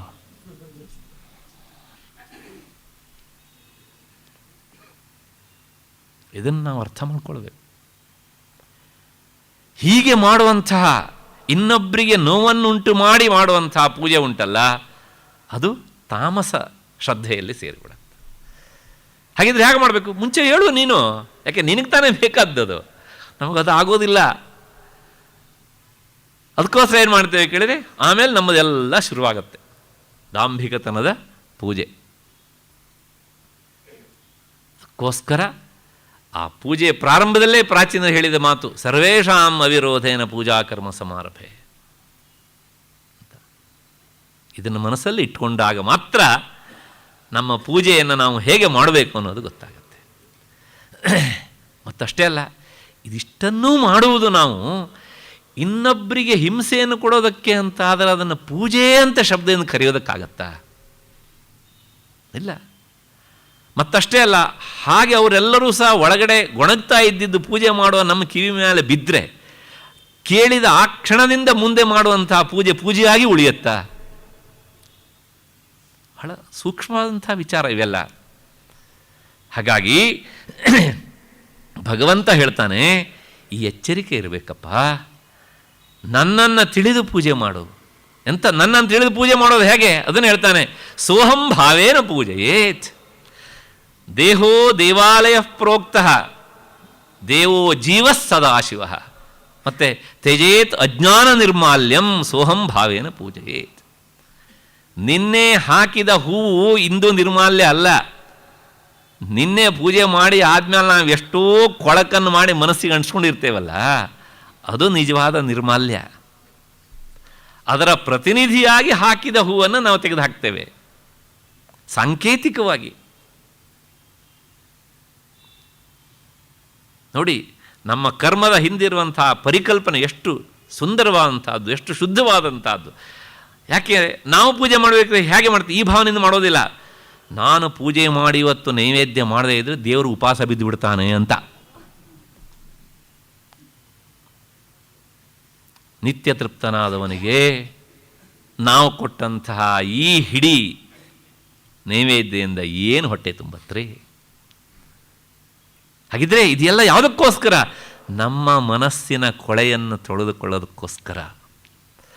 ಹಾಗೆ ತೊಳೆದುಕೊಳ್ಳುವ ಕ್ರಿಯೆಯಲ್ಲಿ ಮುಂದಾಗಿ ಮತ್ತೆ ಹೆಚ್ಚೆಚ್ಚು ಕೊಳೆಯನ್ನೇ ನಾವು ಅಂಟಿಸ್ಕೊಳ್ತೇವೆ ಅಂತಾದರೆ ಅದನ್ನು ಯಾಕೆ ಪೂಜೆ ಅಂತ ಕರಿಬೇಕು? ಹಾಗಾಗಿ ಮಾಂಚೈವ ಅಂತಃಶರೀರಸ್ಥಂ ಕರ್ಷಯಂತಹ ತಾನ್ವಿದ್ಧಿ ಅಸುರ ನಿಶ್ಚಯಾನ್. ಇವೆಲ್ಲವೂ ಸಹ ಆಸುರಿ ಗುಣದವರ ಒಂದು ಶ್ರದ್ಧೆ. ಇಷ್ಟು ಆದ ಮೇಲೆ ಮತ್ತೆ ಮುಂದೆ ಹೋಗಬೇಕು ನಾವು. ನಾನು ನಿನ್ನೆ ದಿವಸ ಪೀಠಿಕೆಯಲ್ಲಿ ಹೇಳಿದ್ದೇನೆ, ಈ ಅಧ್ಯಾಯದಲ್ಲೆಲ್ಲವುದೂ ಸಹ, ಎಲ್ಲವುದು ಅಂದರೆ ಶ್ರದ್ಧೆ 3, ಆಹಾರ 3 ವಿಧಾನ, ಮತ್ತು ತಪಸ್ಸು 3 ವಿಧಾನ, ದಾನ 3 ವಿಧಾನ, ಎಲ್ಲವುದು 3 ಆಗಿಯೇ ಹೋಗ್ತಾ ಇರುತ್ತೆ. ಹಾಗಾಗಿ ಈ ಶ್ರದ್ಧೆಯಲ್ಲಿರುವಂಥ 3 ಭಾಗವನ್ನು ನಾವು ನೋಡಿದ್ವಿ. ಶ್ರದ್ಧಾತ್ರಯದಲ್ಲಿ ನಾವು 3 ನೋಡಿದ್ವಿ. ಈಗ ಮುಂದಿನದು ಆಹಾರದಲ್ಲಿ 3 ವಿಧ. ಹೇಗೆ? ಗೀತೆ ಕೇವಲ ತತ್ವವನ್ನು ಮಾತ್ರ ಬೋಧಿಸೋದಿಲ್ಲ, ಒಂದು ಒಳ್ಳೆಯ ಆಹಾರ ಸಂಸ್ಕೃತಿಯನ್ನು ನಮಗೆ ತಿಳಿಸಿಕೊಡುತ್ತೆ. ಅದ್ರ ಬಗ್ಗೂ ನಾವು ಎಚ್ಚರ ವಹಿಸಬೇಕು. ಅದರೊಳಗೂ ವಿಶೇಷವಾಗಿ ನಾನು ಸಾಧನೆ ಮಾಡಬೇಕು ಅಂತ ಅಂದುಕೊಂಡವರು ಇದನ್ನು ಅನುಸರಿಸಲೇಬೇಕು. ಬೇಕಾಗಿಲ್ಲ ಅಂತಾದರೆ ಪ್ರಶ್ನೆ ಬೇರೆ, ಅವರಿಗೆ ಯಾವುದೂ ಬೇಕಾಗಿಲ್ಲ ಅಷ್ಟೇ. ಆಹಾರಸ್ತ್ವಪಿ ಸರ್ವಸ್ಯ ತ್ರಿವಿಧೋ ಭವತಿ ಪ್ರಿಯ ಯಜ್ಞಸ್ತಪಸ್ತಥಾ ದಾನಂ ತೇಷಾಂ ಭೇದಮಿಮಂ ಶೃಣು. ಈ ಮುಂದೆ ಯಾವುದರಲ್ಲಿ ಮೂರು ವಿಧಾನವನ್ನು ನಾನು ಹೇಳ್ತೇನೆ ಅನ್ನೋದನ್ನು ಸಂಕ್ಷೇಪವಾಗಿ ಹೇಳ್ತಾನೆ. ಅದು ಭಗವಂತನ ಒಂದು ವಿಶೇಷತೆ. ಪ್ರತಿಯೊಬ್ಬನಿಗೂ ಪ್ರಿಯವಾದಂಥ ಆಹಾರವೂ ಸಹ 3 ವಿಧವಾಗಿರುತ್ತದೆ. ಮತ್ತು ಯಜ್ಞವೂ 3 ವಿಧವಾಗಿರುತ್ತದೆ, ತಪಸ್ಸೂ 3 ವಿಧವಾಗಿರುತ್ತದೆ, ದಾನವೂ 3 ವಿಧವಾಗಿರುತ್ತದೆ. ಹೀಗೆ ಇವೆಲ್ಲವೂ ಸಹ 3 ಬಗೆಯಾಗಿರುತ್ತದೆ. ಅವುಗಳ ಭೇದವನ್ನು ನಾನು ನಿನಗೆ ಮುಂದೆ ವಿಸ್ತೃತವಾಗಿ ಮುಂದಿನ ಮಾತುಗಳಲ್ಲಿ ತಿಳಿಸಿಕೊಡ್ತೇನೆ, ಕೇಳು ಅಂತ. ಇದಿಷ್ಟು ಈ ಶ್ಲೋಕದ ಶಬ್ದಶಃ ಅರ್ಥ. ಅಧ್ಯಾಪಕರಾದವರು ಗೀತೆಯನ್ನೆಲ್ಲ ಮತ್ತೆ ಓದಬೇಕು. ಈ ಒಂದು ವಿಷಯವನ್ನು ಹೇಳುವಾಗ ಸಂಕ್ಷೇಪ ವಿವರಣೆ, ಸಂಕ್ಷೇಪ ವಿವರಣೆ, ವಿವರಣೆ ಆದಮೇಲೂ ಮತ್ತು ನಾನು ನೆನಪಿಟ್ಟುಕೊಳ್ಳೋದಕ್ಕೋಸ್ಕರ ಸಂಕ್ಷೇಪವಾಗಿ ಹೇಳ್ಬೋದು ಅದನ್ನು. ಗೀತೆಯಲ್ಲಿ ನಮಗೆ ಇದೆಲ್ಲವುದು ಹೆಜ್ಜೆ ಹೆಜ್ಜೆಗೂ ಕಾಣುತ್ತೆ. ಮುಂದೆ ನಾನು ಇದಿಷ್ಟು ವಿಚಾರವನ್ನು ನಿನಗೆ ತಿಳಿಸ್ತೇನೆ ಅಂತ ಈ 7ನೇ ಶ್ಲೋಕದಲ್ಲಿ ಹೇಳಿಬಿಟ್ಟ. ಮತ್ತು 8ನೇ ಶ್ಲೋಕದಿಂದ ಅದೆಲ್ಲವನ್ನು ವಿಸ್ತೃತವಾಗಿ ಹೇಳೋದಕ್ಕೆ ಶುರು ಮಾಡ್ತಾನೆ. ಹಾಗಾಗಿ ಸಂಕ್ಷಿಪ್ತವಾಗಿ ಒಂದು ಕಡೆ ಹೇಳೋದು, ಯಾಕೆ ನೆನ್ಪಿಟ್ಟುಕೊಳ್ಳೋದು ಸುಲಭವಾಗಲಿ ಅಂತ. ಆಮೇಲೆ ಅದನ್ನು ವಿವರಣೆ ಕೊಡ್ತಾ ಹೋಗೋದು, ಯಾಕೆ ಅದು ನಮ್ಮ ಬುದ್ಧಿಯನ್ನು ಹೆಚ್ಚು ವಿಶಾಲ ಮಾಡ್ತಾ ಹೋಗುತ್ತೆ, ಬುದ್ಧಿಯ ಒಳಕ್ಕೆ ಭಾಳ ಸೂಕ್ಷ್ಮವಾಗಿ ಇಳಿತಾ ಹೋಗುತ್ತೆ. ಕೊನೆಗೆ ಮತ್ತೆ ಪುನಃ ನೆನ್ಪಿಟ್ಟುಕೊಳ್ಬೇಕಂದ್ರೆ ಮತ್ತೆ ಪುನಃ ಇಲ್ಲಿಗೆ ಬಂದರೆ ಆಯಿತು. ಇಷ್ಟನ್ನು 3 ಹೇಳಿದ್ದಾನೆ ಅಂತ. ಆಹಾರಸ್ತಪಿ ಸರ್ವಸ್ಯ ತ್ರಿವಿಧೋ ಭವತಿ ಪ್ರಿಯ ಯಜ್ಞಸ್ತಪಸ್ತಥಾ ದಾನಂ ತೇಷಾಂ ಭೇದಂ ಇಮಂ ಶೃಣು ಅಂತ. ಇದು ಇಲ್ಲೂ ಒಂದೇ ಅಲ್ಲ, ಇಡೀ ಗೀತೆಗೆ ಈ ಮಾತು ಅನ್ವಯಿಸುತ್ತೆ. 18ನೇ ಅಧ್ಯಾಯ ನಾವು ಮತ್ತೆ ನೋಡಲಿಕ್ಕಿದ್ದೇವೆ. ಆ 18ನೇ ಅಧ್ಯಾಯ ಏನು? ಈ 2ನೇ ಅಧ್ಯಾಯದಿಂದ ಏನು ಹೇಳಿದನು 17ನೇ ಅಧ್ಯಾಯದವರೆಗೆ ವಿಸ್ತೃತವಾಗಿ ಅದೆಲ್ಲವನ್ನು ಮತ್ತೆ ಪುನಃ ಸಮ್ಮಪ್ ಮಾಡಿ ಹೇಳ್ತಾನೆ, ನೆನ್ಪಿಟ್ಟುಕೊಳ್ಳೋದಕ್ಕೆ ಅನುಕೂಲ ಆಗಲಿ ಅಂತ. ಹಾಗಾಗಿ 18ನೇ ಅಧ್ಯಾಯ ಅದು ಉಪಸಂಹಾರದ ಅಧ್ಯಾಯ. ಎಲ್ಲ ವಿಚಾರಗಳು ಮತ್ತೆ ಪುನಃ ಅಲ್ಲಿ ವಿವರಣೆಗೆ ಒಳಗಾಗ್ತವೆ ಸಂಕ್ಷೇಪವಾಗಿ. ಅದು ಭಗವಂತನ ಒಂದು ಪ್ರತಿಪಾದನೆಯ ಕ್ರಮ, ಅವನ ಶೈಲಿ ಹಾಗುಂಟು. ಅಷ್ಟು ಹಿನ್ನೆಲೆಯಲ್ಲಿ ಆ ಆಹಾರಗಳಲ್ಲಿರುವಂಥ 3 ಭೇದಗಳು ಯಾವ್ಯಾವುದು ಅಂದರೆ, ಇದನ್ನೆಲ್ಲ ಯಾಕೆ ತಿಳಿಸ್ಕೊಡ್ತಾನೆ ಅಂದರೆ, ಸಾಧಕರಾದವರು ಸಾತ್ವಿಕ ಆಹಾರವನ್ನೇ ಸೇವಿಸಬೇಕು, ರಾಜಸಿಕ ತಾಮಸಿಕ ಆಹಾರವನ್ನು ವರ್ಜಿಸಬೇಕು ಅಂತ. ಅದನ್ನು ಹೇಳೋದಕ್ಕೋಸ್ಕರ ಹೇಳ್ತಾನೆ. ಅವುಗಳ ವಿವರಣೆ ಅದನ್ನು ಬಿಡೋದಕ್ಕೋಸ್ಕರ. ಆ ವಿಚಾರವನ್ನು ಈ 8ನೇ ಶ್ಲೋಕ ಹೇಳುತ್ತೆ. ಆಯುಸ್ಸತ್ವ ಬಲಾರೋಗ್ಯ ಸುಖ ಪ್ರೀತಿ ವಿವರ್ಧನಾ ರಸ್ಯಾ ಸ್ನಿಗ್ಧಾ ಸ್ಥಿರಾ ಹೃದಯಾ ಆಹಾರಾ ಸಾತ್ವಿಕ ಪ್ರಿಯಾ. ಆಯಸ್ಸು ಮತ್ತು ಸಾತ್ವಿಕ ಚಿತ್ತವೃತ್ತಿ, ಬಲ, ಆರೋಗ್ಯ, ಸುಖ, ಸಂತೋಷಗಳನ್ನು ಹೆಚ್ಚಿಸುವಂಥದ್ದು ಮತ್ತು ರುಚಿಕರವಾದದ್ದು, ಸ್ವಲ್ಪ ಜಿಡ್ಡಿನ ಅಂಶದಿಂದ ಕೂಡಿದ್ದು, ಬೇಗನೆ ಹಸಿವನ್ನು ಉಂಟು ಮಾಡದೇ ಇರುವುದು, ಗಟ್ಟಿಯಾಗಿ ಅಂದರೆ ಉಳಿಯುವಂತಹದ್ದು, ಸ್ವಲ್ಪ ಹೆಚ್ಚು ಹೊತ್ತು ಮನಸ್ಸಿಗೆ ಮೆಚ್ಚುಗೆಯಾಗುವಂತಹದ್ದು. ಈ ಎಲ್ಲ ಆಹಾರಗಳು ಸಾತ್ವಿಕ ಸ್ವಭಾವದ ಜನರಿಗೆ ಇಷ್ಟವಾಗ್ತವೆ. ಇದಿಷ್ಟು ಈ ಶ್ಲೋಕದ ವಿವರಣೆ. ಮಧ್ಯೆಯಲ್ಲಿ ಈ ಶ್ಲೋಕದ ಅರ್ಥ ವಿವರಣೆ ಮಾಡೋಕ್ಕಿಂತ ಮೊದಲು ಒಂದು ಮಾತನ್ನು ಹೇಳ್ತೇನೆ. 14ನೇ ಅಧ್ಯಾಯದಲ್ಲಿ ಗುಣತ್ರಯ ವಿಭಾಗವನ್ನು ನಾವು ನೋಡಿದ್ದೇವೆ. ಸತ್ವ, ರಜಸ್ಸು, ತಮಸ್ಸು, ಮತ್ತು ದೈವ ಅಸುರ ಸಂಪತ್ತಿನ ಬಗ್ಗೆ ಹಿಂದಿನ ಅಧ್ಯಾಯ ನೋಡಿದ್ದೇವೆ. ಇಲ್ಲಿ ಮತ್ತು ಪುನಃ ಸಾತ್ವಿಕ, ರಾಜಸಿಕ, ತಾಮಸಿಕ ಅಂತೆಲ್ಲ ನಾವು ನೋಡ್ತಾ ಇದ್ದೇವೆ. ಇದನ್ನೆಲ್ಲ ಕೇಳಿ ಆದಮೇಲೆ ನಮಗೊಂದು ಸಂಶಯ ಬರುತ್ತೆ.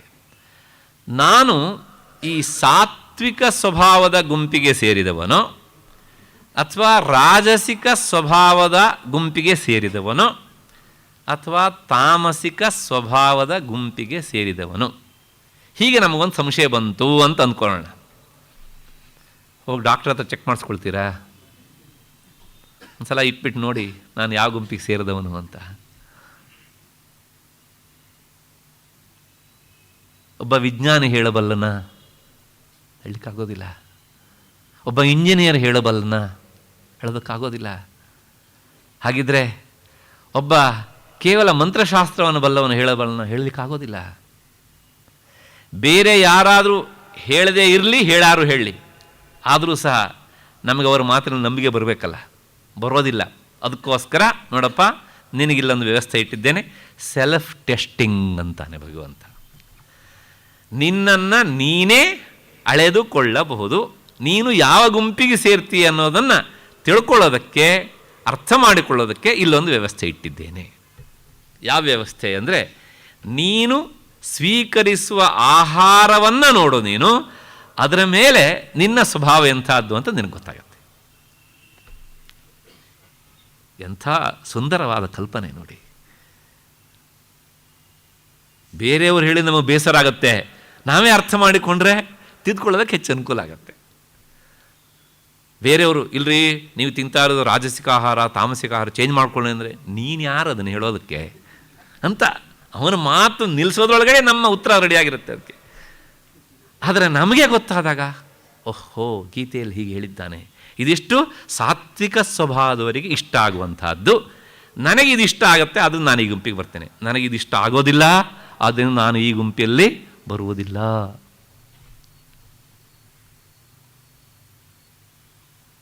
ಗೀತೆ ಒಂದೇ ಇಂಥ ಮಾತನ್ನು ಹೇಳುವಂಥದ್ದು. ಯಾವುದು ಹಾಗಿದ್ರೆ ಅಂದರೆ, ಆಯಸ್ಸು.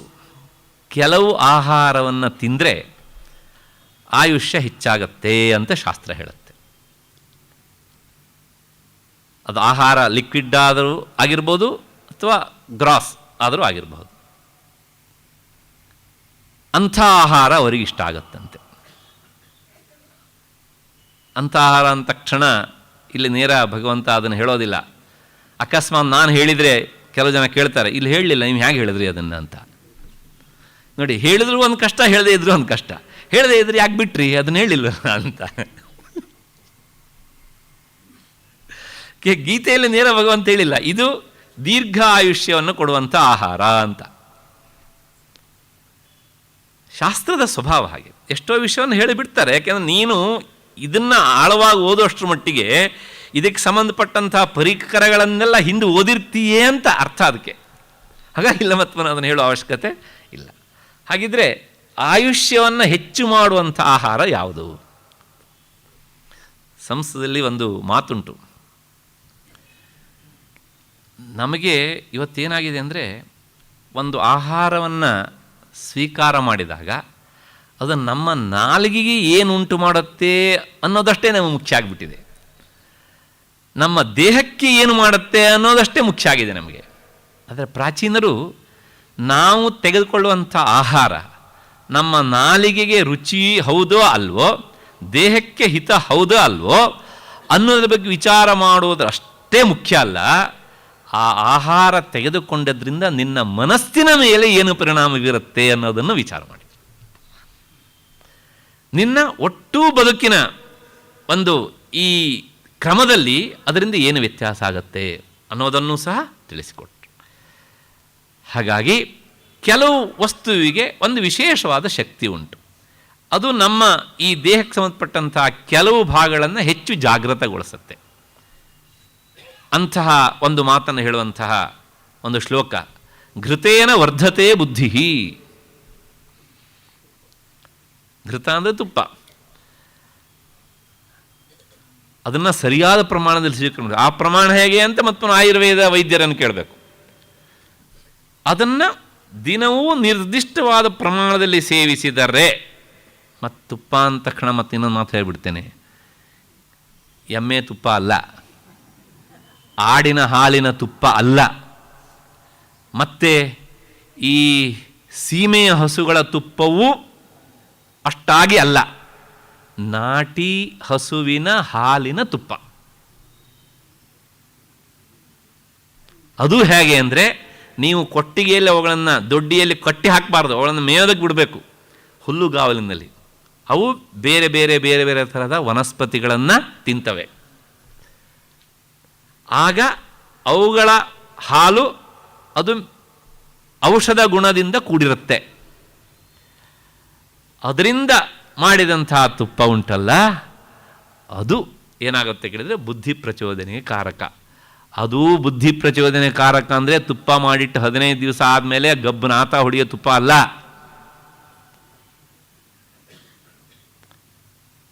ಸಂಸ್ಕೃತದಲ್ಲಿ ಒಂದು ಶಬ್ದ ಉಂಟು ಅಂತಹ ತುಪ್ಪಕ್ಕೆ, ಹೈಹಂಗಮ ಅಂತ.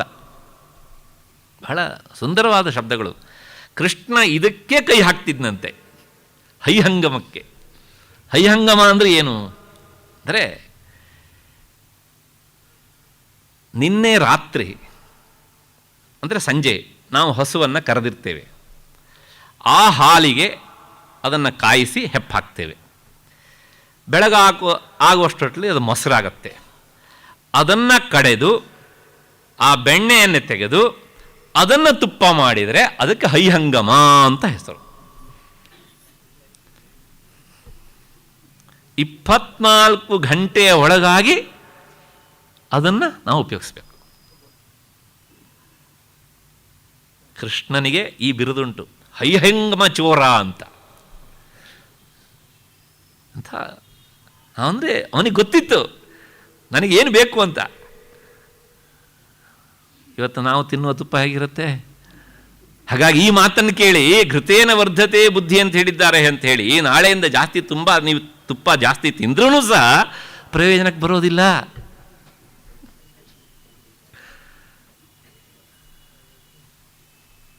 ಯಾಕೆ ಹೇಳಿದೆ? ಆ ತುಪ್ಪಕ್ಕೆ ಆ ಶಕ್ತಿ ಉಂಟು. ಹೀಗಿದ್ದರೆ ಆ ಆಯುಷ್ಯಕಾರಕವಾದಂಥ ಆಹಾರಗಳಲ್ಲಿ ತುಪ್ಪ ಮೊದಲನೇದು.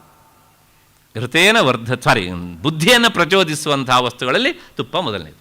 ಘೃತೇನ ವರ್ಧತೆ ಬುದ್ಧಿ. ಮತ್ತು ಕ್ಷೀರೇಣ ಆಯು ಪ್ರವರ್ಧತೆ. ಹಾಲನ್ನು ದಿನವೂ ಸಮಪ್ರಮಾಣದಲ್ಲಿ ಸ್ವೀಕರಿಸಿದರೆ ಆಯುಷ್ಯ ಹೆಚ್ಚಾಗತ್ತೆ. ಆಯುಷ್ಯ ಹೆಚ್ಚಾಗತ್ತೆ ಅಂದ್ರೇನು?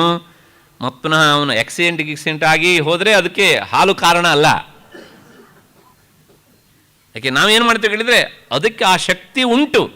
ಆ ಶಕ್ತಿ ಉಂಟು ಅಂತ ಮಾತ್ರಕ್ಕೆ ನೀನು ಅದನ್ನು ಬೇರೆ ಬೇರೆ ರೀತಿಯಲ್ಲಿ ದುರುಪಯೋಗ ಪಡಿಸ್ಕೊಂಡ್ರೆ ಅಥವಾ ಇನ್ಯಾವುದೋ ಕಾರಣ ನಿನ್ನ ಬದುಕಿಗೆ ಅವಘಡ ಸಂಭವಿಸಿದರೆ ಅದಕ್ಕೆ ಕಾರಣ ಅದಲ್ಲ.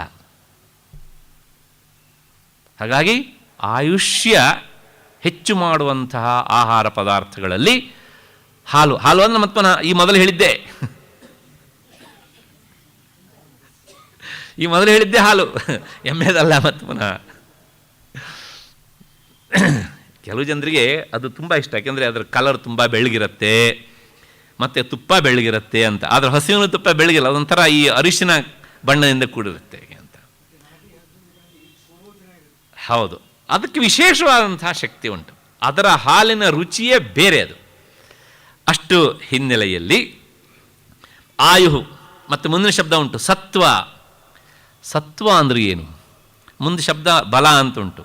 ಸಾಮಾನ್ಯವಾಗಿ ಕನ್ನಡದಲ್ಲಿ ಸತ್ವ ಬಲ ಎರಡನ್ನೂ ನಾವು ಒಟ್ಟೊಟ್ಟಿಗೆ ಬಳಸ್ತೇವೆ. ಸತ್ವ ಅಂದರೆ ಇದೊಂದು ವಿಶೇಷವಾದ ಶಬ್ದ. ಹಿಂದೆ ನಾನು ಸತ್ವ ಅಂತ ಹೇಳಿದಾಗ ಈ ಹಿಂದಿನ ಶ್ಲೋಕದಲ್ಲಿ ಸತ್ವಾನುರೂಪ ಸರ್ವಸ್ಯ, ಅಲ್ಲಿ ಸ್ವಭಾವ ಅಂತ ಅರ್ಥ ಹೇಳಿದ್ದೆ.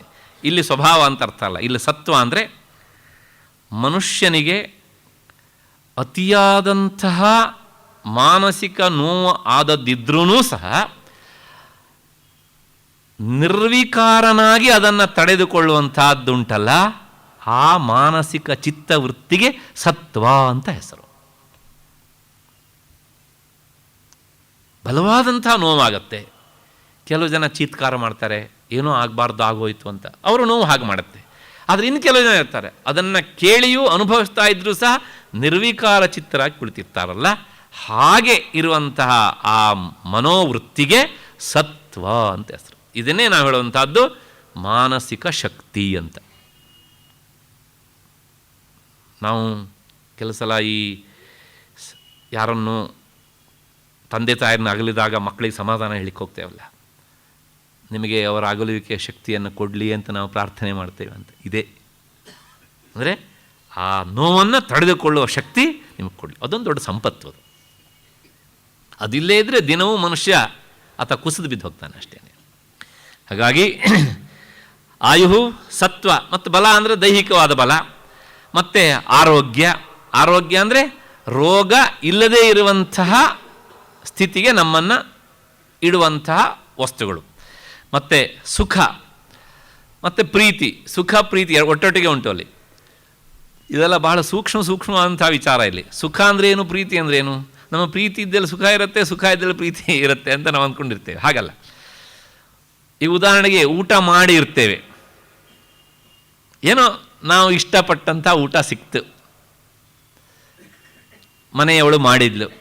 ಊಟ ಮಾಡಿ ಆದಮೇಲೆ ಒಂದು ತೇಗಿ ಬಂದು ಆಹಾ ನಾನು ಬಯಸಿ ಸಿಕ್ತು ಅಂತ ಏನೋ ಒಂದು ಖುಷಿ ಆಗತ್ತಲ್ಲ, ಅದು ಸುಖ. ಆ ಊಟ ಮಾಡುವ ಕಾಲದಲ್ಲೇ ಅದನ್ನು ಚಪ್ಪರಿಸಿ ತಿನ್ನುವಾಗ ಏನೋ ಒಂದು ಸುಖ ಆಗತ್ತಲ್ಲ, ಅದು ಪ್ರೀತಿ.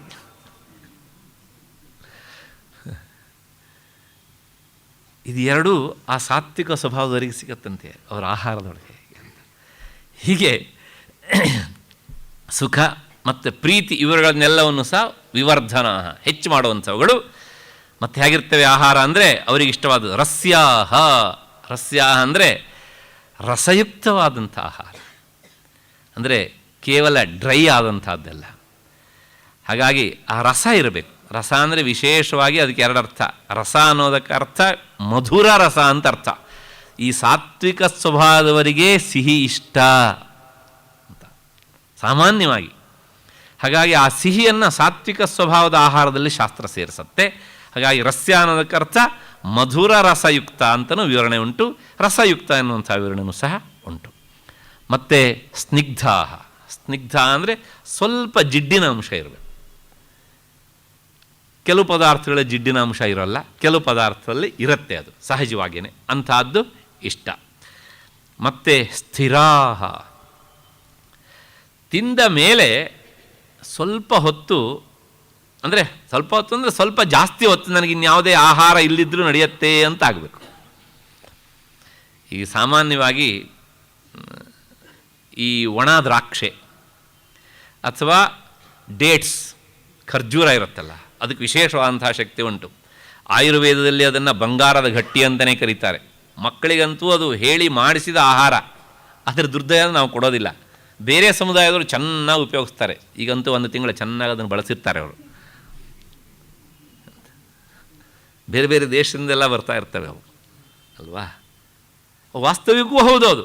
ಅದನ್ನು ನೀವು ತಿಂದರೆ, ಒಂದು ಇಷ್ಟನ್ನು ತಿಂದರೆ ಬಹಳಷ್ಟೊತ್ತು ನೀವು ಹಸಿವನ್ನು ತಡೆಯಬಹುದು. ಯಾಕೆಂದರೆ ಇಂಥ ಆಹಾರವನ್ನು ಸ್ವೀಕರಿಸಿದಾಗ ಸಾಧಕನಾದವನು ಆಹಾರದ ಬಗ್ಗೆ ಯೋಚನೆಯನ್ನೇ ಮಾಡದೆ ಬಹಳ ಕಾಲ ತನ್ನ ಚಿಂತನೆಯನ್ನು, ಅನುಷ್ಠಾನವನ್ನು ಮುಂದುವರಿಸಬಲಿಕ್ಕೆ ಆಗತ್ತೆ. ಹಾಗಾಗಿ ಇಂಥ ಆಹಾರ ಅವರಿಗೆ ಇಷ್ಟ ಆಗುತ್ತೆ. ಮತ್ತು ಹೃದಯಾಹ. ಹೃದಯ ಅಂದರೆ ಮನಸ್ಸಿಗೆ ಸಂತೋಷವನ್ನು ಕೊಡುವಂಥವುಗಳು. ಇಂಥ ಆಹಾರ ಸಾತ್ವಿಕ ಪ್ರಿಯ, ಸಾತ್ವಿಕ ಜನರಿಗೆ ಇಷ್ಟ ಆಗತ್ತೆ. ಇಷ್ಟನ್ನು ನೋಡಿ ನಾವು ಈ ಗುಂಪಲ್ಲಿದ್ದೇವೋ ಅಥವಾ ಇದರ ಆಚೆ ಇದ್ದೇವೋ ಅಂತ ನಾವು ತೀರ್ಮಾನ ಮಾಡಿಕೊಳ್ಬಹುದು. ಭಗವಂತ ನಮಗೆ 3 ಸ್ಕೇಲನ್ನು ಕೊಡ್ತಾನೆ. ಇದು ಸಾತ್ವಿಕ ಸ್ಕೇಲು, ಇನ್ನೊಂದು ರಾಜಸಿಕ ಸ್ಕೇಲು, ಮುಂದಿನದು ತಾಮಸಿಕ ಸ್ಕೇಲ್. ನೋಡು ಈ ಯಾವ ಸ್ಕೇಲಿನ ಒಳಗೆ ನೀನು ಬರ್ತೀಯ ಅಂತ ಲೆಕ್ಕ ಹಾಕುವಂತ. 9ನೆಯ ಶ್ಲೋಕ. ಕಟ್ವಂಲ ಲವಣಾತ್ಯುಷ್ಣ ತೀಕ್ಷ್ಣ ರೂಕ್ಷ ವಿದಾಹಿನಃ ಆಹಾರ ರಾಜಸಸ್ಯೇಷ್ಟ ದುಃಖಶೋಕಾಮಯಪ್ರದಾಹ. ಈ ಶ್ಲೋಕ ಇನ್ನೊಂದು ಸಲ ಓದಿಬಿಡ್ತೇನೆ, ಯಾಕೆಂದರೆ ಪೂರ್ವಾರ್ಧ ಸ್ವಲ್ಪ ಕಷ್ಟ ಉಂಟು ಹೊಸಬರಿಗೆ ಓದುವಾಗ. ಅದನ್ನು ಬಿಡಿಸಿ ಹೇಳಿದರೆ ಹೀಗಾಗತ್ತೆ. ಒಮ್ಮೆ ಬಿಡಿಸಿ ಹೇಳ್ತೇನೆ, ಆಮೇಲೆ ಸೇರಿಸಿ ಹೇಳ್ತೇನೆ. ಕಟು, ಆಮ್ಲ, ಲವಣ, ಅತ್ಯುಷ್ಣ, ತೀಕ್ಷ್ಣ, ರೂಕ್ಷ ವಿದಾಹಿನಃ ಆಹಾರ ರಾಜಸಸ್ಯೇಷ್ಟ ದುಃಖಶೋಕಾಮಯಪ್ರದಾಹ. ಕಟ್ವಂಲ ಲವಣಾತ್ಯುಷ್ಣ ತೀಕ್ಷ್ಣ ರೂಕ್ಷ ವಿದಾಹಿನಃ ಆಹಾರ ರಾಜಸಸ್ಯೇಷ್ಟ ದುಃಖಶೋಕಾಮಯಪ್ರದಾಹ. ಕಟು. ಕಟು ಅನ್ನೋದಕ್ಕೆ ಕಹಿ ಅಂತ ಅಂದ್ಕೊಬಿಡೋಣ. ಮತ್ತು ಆಮ್ಲ. ಆಮ್ಲ ಅಂದರೆ ಹುಳಿ. ಮತ್ತು ಲವಣ ಅಂದರೆ ಉಪ್ಪು. ಮತ್ತು ಬಿಸಿ. ದೇಹಕ್ಕೆ ತಾಪವನ್ನು ಉಂಟು ಮಾಡುವಂತಹ ತೀಕ್ಷ್ಣತೆಯಿಂದ ಕೂಡಿದ್ದು, ಹುರಿದಂತಹ ಒರಟಾದಂತಹ ನಾಲಿಗೆಗೆ ಮತ್ತು ಹೊಟ್ಟೆಯೊಳಗೆ ಉರಿಯನ್ನು ಉಂಟು ಮಾಡುವಂತಹ ಪದಾರ್ಥಗಳು ಇವೆಲ್ಲವೂ ಸಹ, ಹಾಗೆ ಉರಿಯನ್ನು ಉಂಟು ಮಾಡುವ ಪದಾರ್ಥ ಅಂದರೆ ಸಾಸಿವೆ ಕಾಳು ಇತ್ಯಾದಿ ಇತ್ಯಾದಿ, ಇವೆಲ್ಲವೂ ಸಹ ಈ ರಾಜಸಿಕ ಸ್ವಭಾವದವರಿಗೆ ಹೆಚ್ಚು ಇಷ್ಟ ಆಗ್ತವೆ. ನಾನು ಈ ಕಟು ಅನ್ನೋದಕ್ಕೆ ಕಹಿ ಅಂತ ಅರ್ಥವನ್ನು ಇಟ್ಕೊಬೋಣ ಅಂತ ಹೇಳಿದೆ. ಕಟು ಅನ್ನೋದಕ್ಕೆ ಶಾಸ್ತ್ರದಲ್ಲಿ 2 ತರಹದ ವಿವರಣೆ ಉಂಟು. ಒಂದು ಕಹಿ ಅನ್ನುವ ಅರ್ಥವೂ ಉಂಟು, ಇನ್ನೊಂದು ಮತ್ತು ಖಾರ ಎನ್ನುವಂಥ ಅರ್ಥವೂ ಉಂಟು. ಅಲ್ಲಿ ತೀಕ್ಷ್ಣ ಅಂತ ಒಂದು ಶಬ್ದ ಉಂಟು. ಆ ತೀಕ್ಷ್ಣ ಅನ್ನೋ ಶಬ್ದಕ್ಕೆ ಖಾರ ಅಂತ ಅರ್ಥ ಇರೋದಾದ್ದರಿಂದ ಇಲ್ಲಿ ಈ ಕಟು ಅನ್ನುವಂತಹ ಶಬ್ದಕ್ಕೆ ಕಹಿ ಎನ್ನುವಂಥ ಅರ್ಥವನ್ನು ಇಟ್ಕೊಳ್ಬೇಕು. ಯಾಕೆಂದರೆ ಸಾಮಾನ್ಯವಾಗಿ ಕಹಿ ಅನ್ನೋದಕ್ಕೆ ತಿಕ್ತ ಅಂತ ಹೇಳ್ತಾರೆ. ಆ ತಿಕ್ತ ಎನ್ನುವ ಶಬ್ದ ಈ ಶ್ಲೋಕದಲ್ಲಿ ಇಲ್ಲ. ಆದ್ದರಿಂದ ಇದಕ್ಕೆ ಈ ಅರ್ಥವನ್ನು ಇಟ್ಕೊಳ್ಬಹುದು ಅಂತ ಕೆಲವು ವ್ಯಾಖ್ಯಾನಕಾರರು ಅದಕ್ಕೆ ಸಮ್ಮತಿಯನ್ನು ಕೊಟ್ಟಿದ್ದಾರೆ. ಅಷ್ಟೇ ಅಲ್ಲ, ವಿಶೇಷವಾಗಿ ಭಗವತ್ಪಾದರೆ ಅದಕ್ಕೆ ಆ ಅರ್ಥವನ್ನು ಮಾಡಿದ್ದಾರೆ. ಕಟ್ಟೊಂಬಲವಣ ತೀಕ್ಷ್ಣ ಅಂತ ಹೇಳುವಾಗ ಅಲ್ಲಿ ಅದೇ ಅರ್ಥವನ್ನೇ ಅವರು ಬರೆದಿದ್ದಾರೆ. ಈ ವಿಶೇಷವಾಗಿ ಕಹಿಯಾದಂಥದ್ದು, ಕೆಲವು ಜನರಿಗೆ ಹಾಗಲಕಾಯಿ ಅಂದ್ರೇ ತುಂಬ ಇಷ್ಟ. ಹಾಗಲಕಾಯಿ ಇಷ್ಟ, ಆ ಕಹಿ ಎಷ್ಟು ಇಷ್ಟ ಕೇಳಿದರೆ ಕಹಿ ಎನ್ನುವ ವಸ್ತು ಇಷ್ಟ, ಆದರೆ ಅದರೊಳಗೆ ಕಹಿ ಇರಬಾರ್ದು. ಅದಿನ್ನೇನು ಬೇಯೋದಕ್ಕೆ ಅವಕಾಶ ಇರಬಾರ್ದು, ಅಷ್ಟು ಬೇಯಿಸಿಬಿಡ್ತಾರೆ. ಅದು ನನಗೆ ಹಾಗಲಕಾಯಿ ತುಂಬ ಇಷ್ಟ ಅಂತ ಹೇಳೋದು ಹೀಗೆ ಅಂತ. ಹಾಗಲಕಾಯಿನ ಮೂಲಭೂತವಾದ ಸ್ವಭಾವವೇ ಕಹಿ, ಅದು ಇಷ್ಟ ಆಗಬೇಕಿತ್ತು, ಆದರೆ ಹೇಳ್ತಾರೆ, ಅದು ನಿಜವಾಗಿ ಇಷ್ಟ ಆಗಿರೋದಿಲ್ಲ. ಇದು ಒಂದು. ಆದರೂ ಅವರಿಗೆ ಕಹಿ ಇಷ್ಟ ಆಗತ್ತೆ ಒಂದು. ಮತ್ತು ಆಮ್ಲ, ಆಮ್ಲ ಅಂದರೆ ಹುಳಿ, ಕೆಲವು ಜನರಿಗೆ ತುಂಬ ಅದು ಇಷ್ಟ. ಹುಣಸೆಹಣ್ಣು ಅಂದರೆ ಪರಮ ಪ್ರೀತಿ. ಮತ್ತು ಲವಣ, ಉಪ್ಪು ಪದಾರ್ಥಕ್ಕೆ ಹಾಕಿದ್ದು ಸಾಲದು ಅಂಥೇಳಿ ಬಾಳೆ ಮೇಲೂ ಮತ್ತು ಪುನಃ ಒಂದಿಷ್ಟು ಎಕ್ಸ್ಟ್ರಾ ಬೀಳ್ತಾ ಇರಬೇಕಾಗಿದೆ, ತುತ್ತಿಗೂ ಸಹ. ಮತ್ತು ಅತ್ಯುಷ್ಣ, ಬಿಸಿ.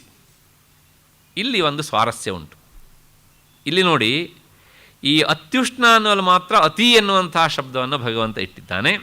ಭಾಷ್ಯಕಾರರು ಬರೀತಾರೆ, ಈ ಅತಿ ಎನ್ನುವ ಶಬ್ದವನ್ನು ಎಲ್ಲದಕ್ಕೂ ಜೋಡಿಸ್ಕೊಳ್ಳಿ ಅಂತ.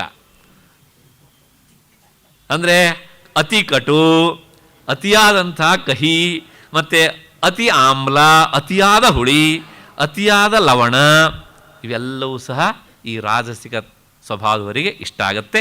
ಮತ್ತಷ್ಟೇ ಅಲ್ಲ, ಅತಿ ತೀಕ್ಷ್ಣ. ತೀಕ್ಷ್ಣ ಅಂದರೆ ಖಾರ. ಖಾರ ಅಂದರೆ ಎಂಥ ಖಾರ ಅಂದರೆ, ಖಾರದಲ್ಲಿ 2 ತರಹದ ಖಾರ ಇರುತ್ತೆ.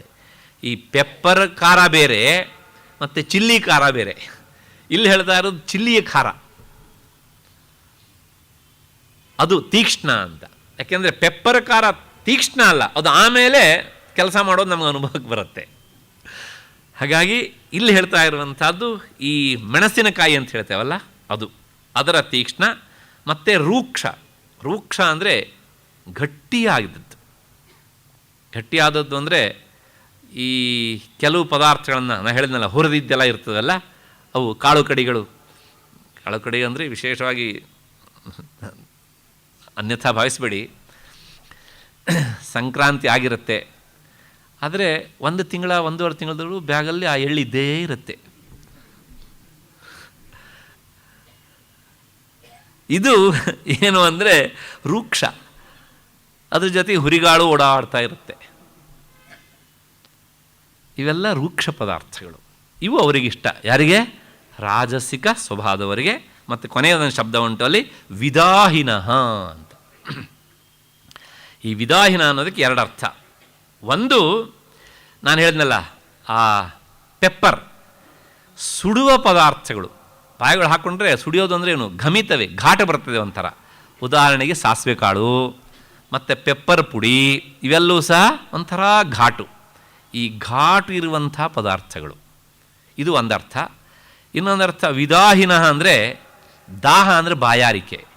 ಅದನ್ನು ತಿಂದರೆ, ಅಂಥ ಆಹಾರವನ್ನು ತಿಂದರೆ ನಮಗೆ ಹೆಚ್ಚೆಚ್ಚು ಬಾಯಾರಿಕೆ ಆಗುತ್ತೆ.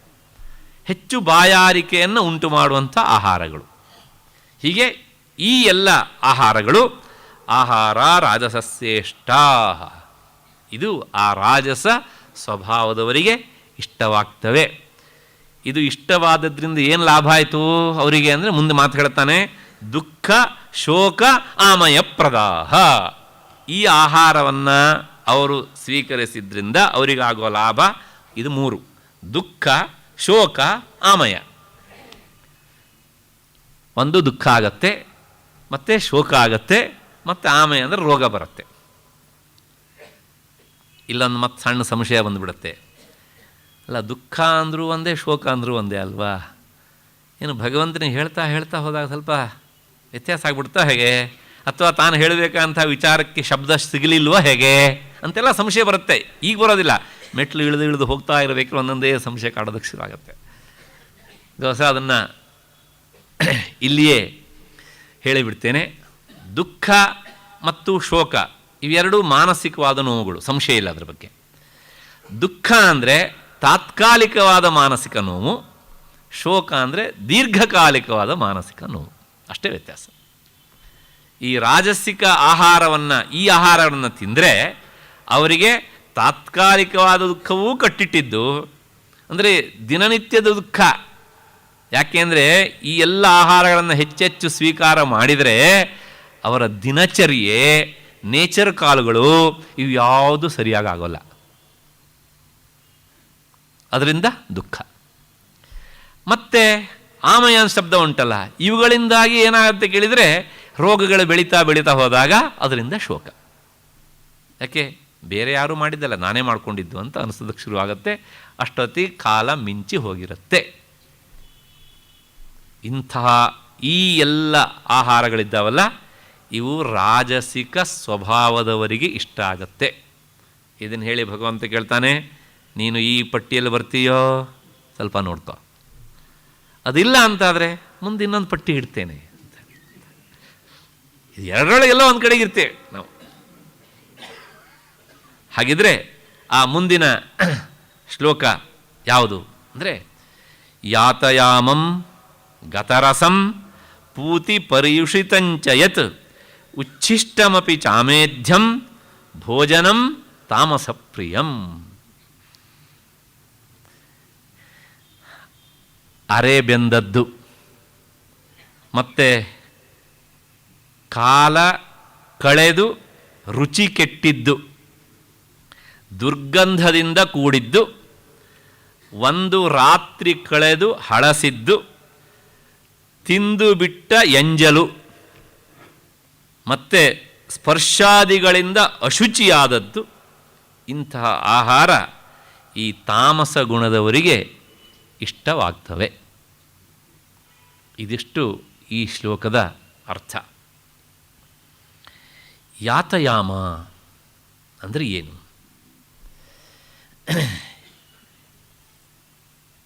ಈ ಯಾತಯಾಮ ಅನ್ನೋ ಶಬ್ದ ನಮಗೆ ಪರಿಚಯ ಇಲ್ಲ. ಆದರೆ ಈ ಯಾತಯಾಮ ಅನ್ನೋಲ್ಲಿ ಯಾತ ತೆಗೆದು ಬಿಡೋಣ, ಯಾಮ ಇಷ್ಟೇ ಇಟ್ಕೊಂಡ್ರೆ ನಮಗೆ ಶಿವರಾತ್ರಿ ನೆನಪಾಗತ್ತೆ ಅಲ್ವಾ? ಯಾಮ ಅಂದರೆ ಸಾಮಾನ್ಯವಾಗಿ 3 ತಾಸುಗಳ ಅವಧಿಗೆ ಯಾಮ ಅಂತ ಕರೀತಾರೆ.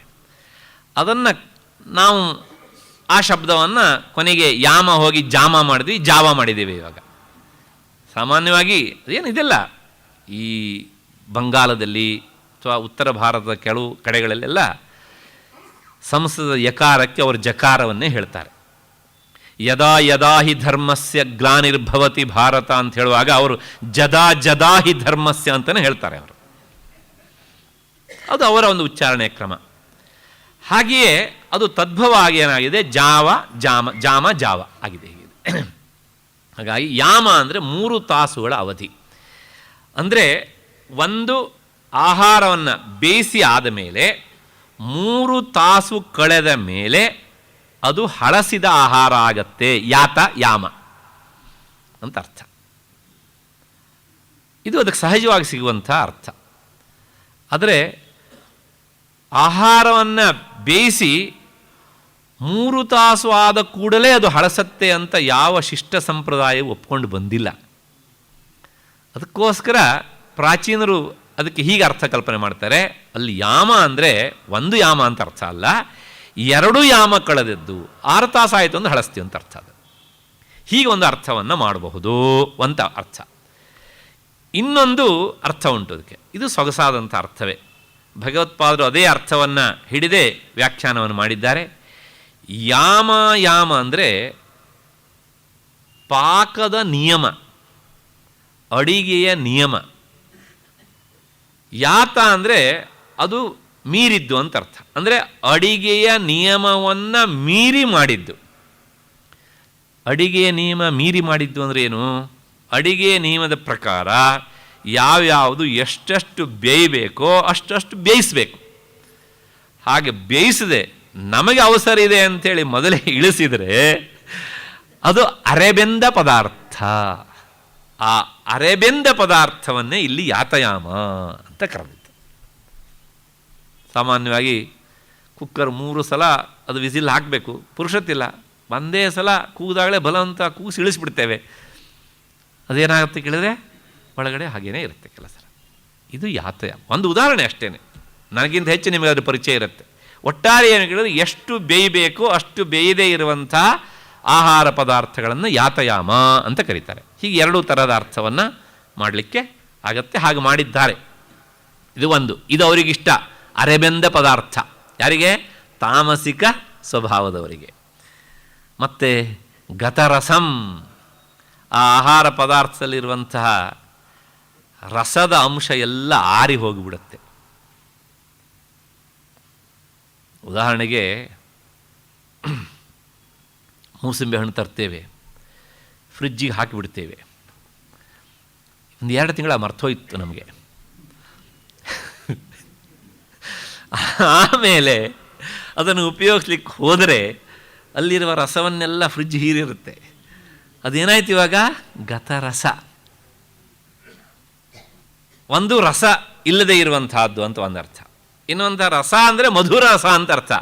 ಇವರಿಗೆ ಸಿಹಿ ಸುತರಾಂ ಇಷ್ಟ ಆಗೋದಿಲ್ಲ. ಹೀಗೆ 2 ಅರ್ಥ, ಗತರಸಂ ಅಂತ. ಮತ್ತು 3ನೇದು ಪೂತಿ. ಪೂತಿ ಅಂದರೆ ಪೂತಿಗಂಧಸ್ತು ದುರ್ಗಂಧ ಅಂತ ಕೋಶ, ದುರ್ನಾತ ಹೊಡೆಯುವಂಥ ಆಹಾರ. ಕೆಲವು ಜನರಿಗೆ ನೋಡಿ, 1 ಫರ್ಲಾಂಗ್ ದೂರದಲ್ಲಿ ಇದ್ದಂಥ ವಸ್ತು ಇಲ್ಲಿ ವಾಸನೆ ಬಂದರೆ ಆಗೋದಿಲ್ಲ. ಮತ್ತು ಕೆಲವು ಜನ ಇಲ್ಲಿ ಅದು ವಾಸನೆ ಬಂದರೆ ಆ ವಾಸನೆನೇ ಹುಡ್ಕೊಂಡು ಹೋಗ್ತಾರೆ.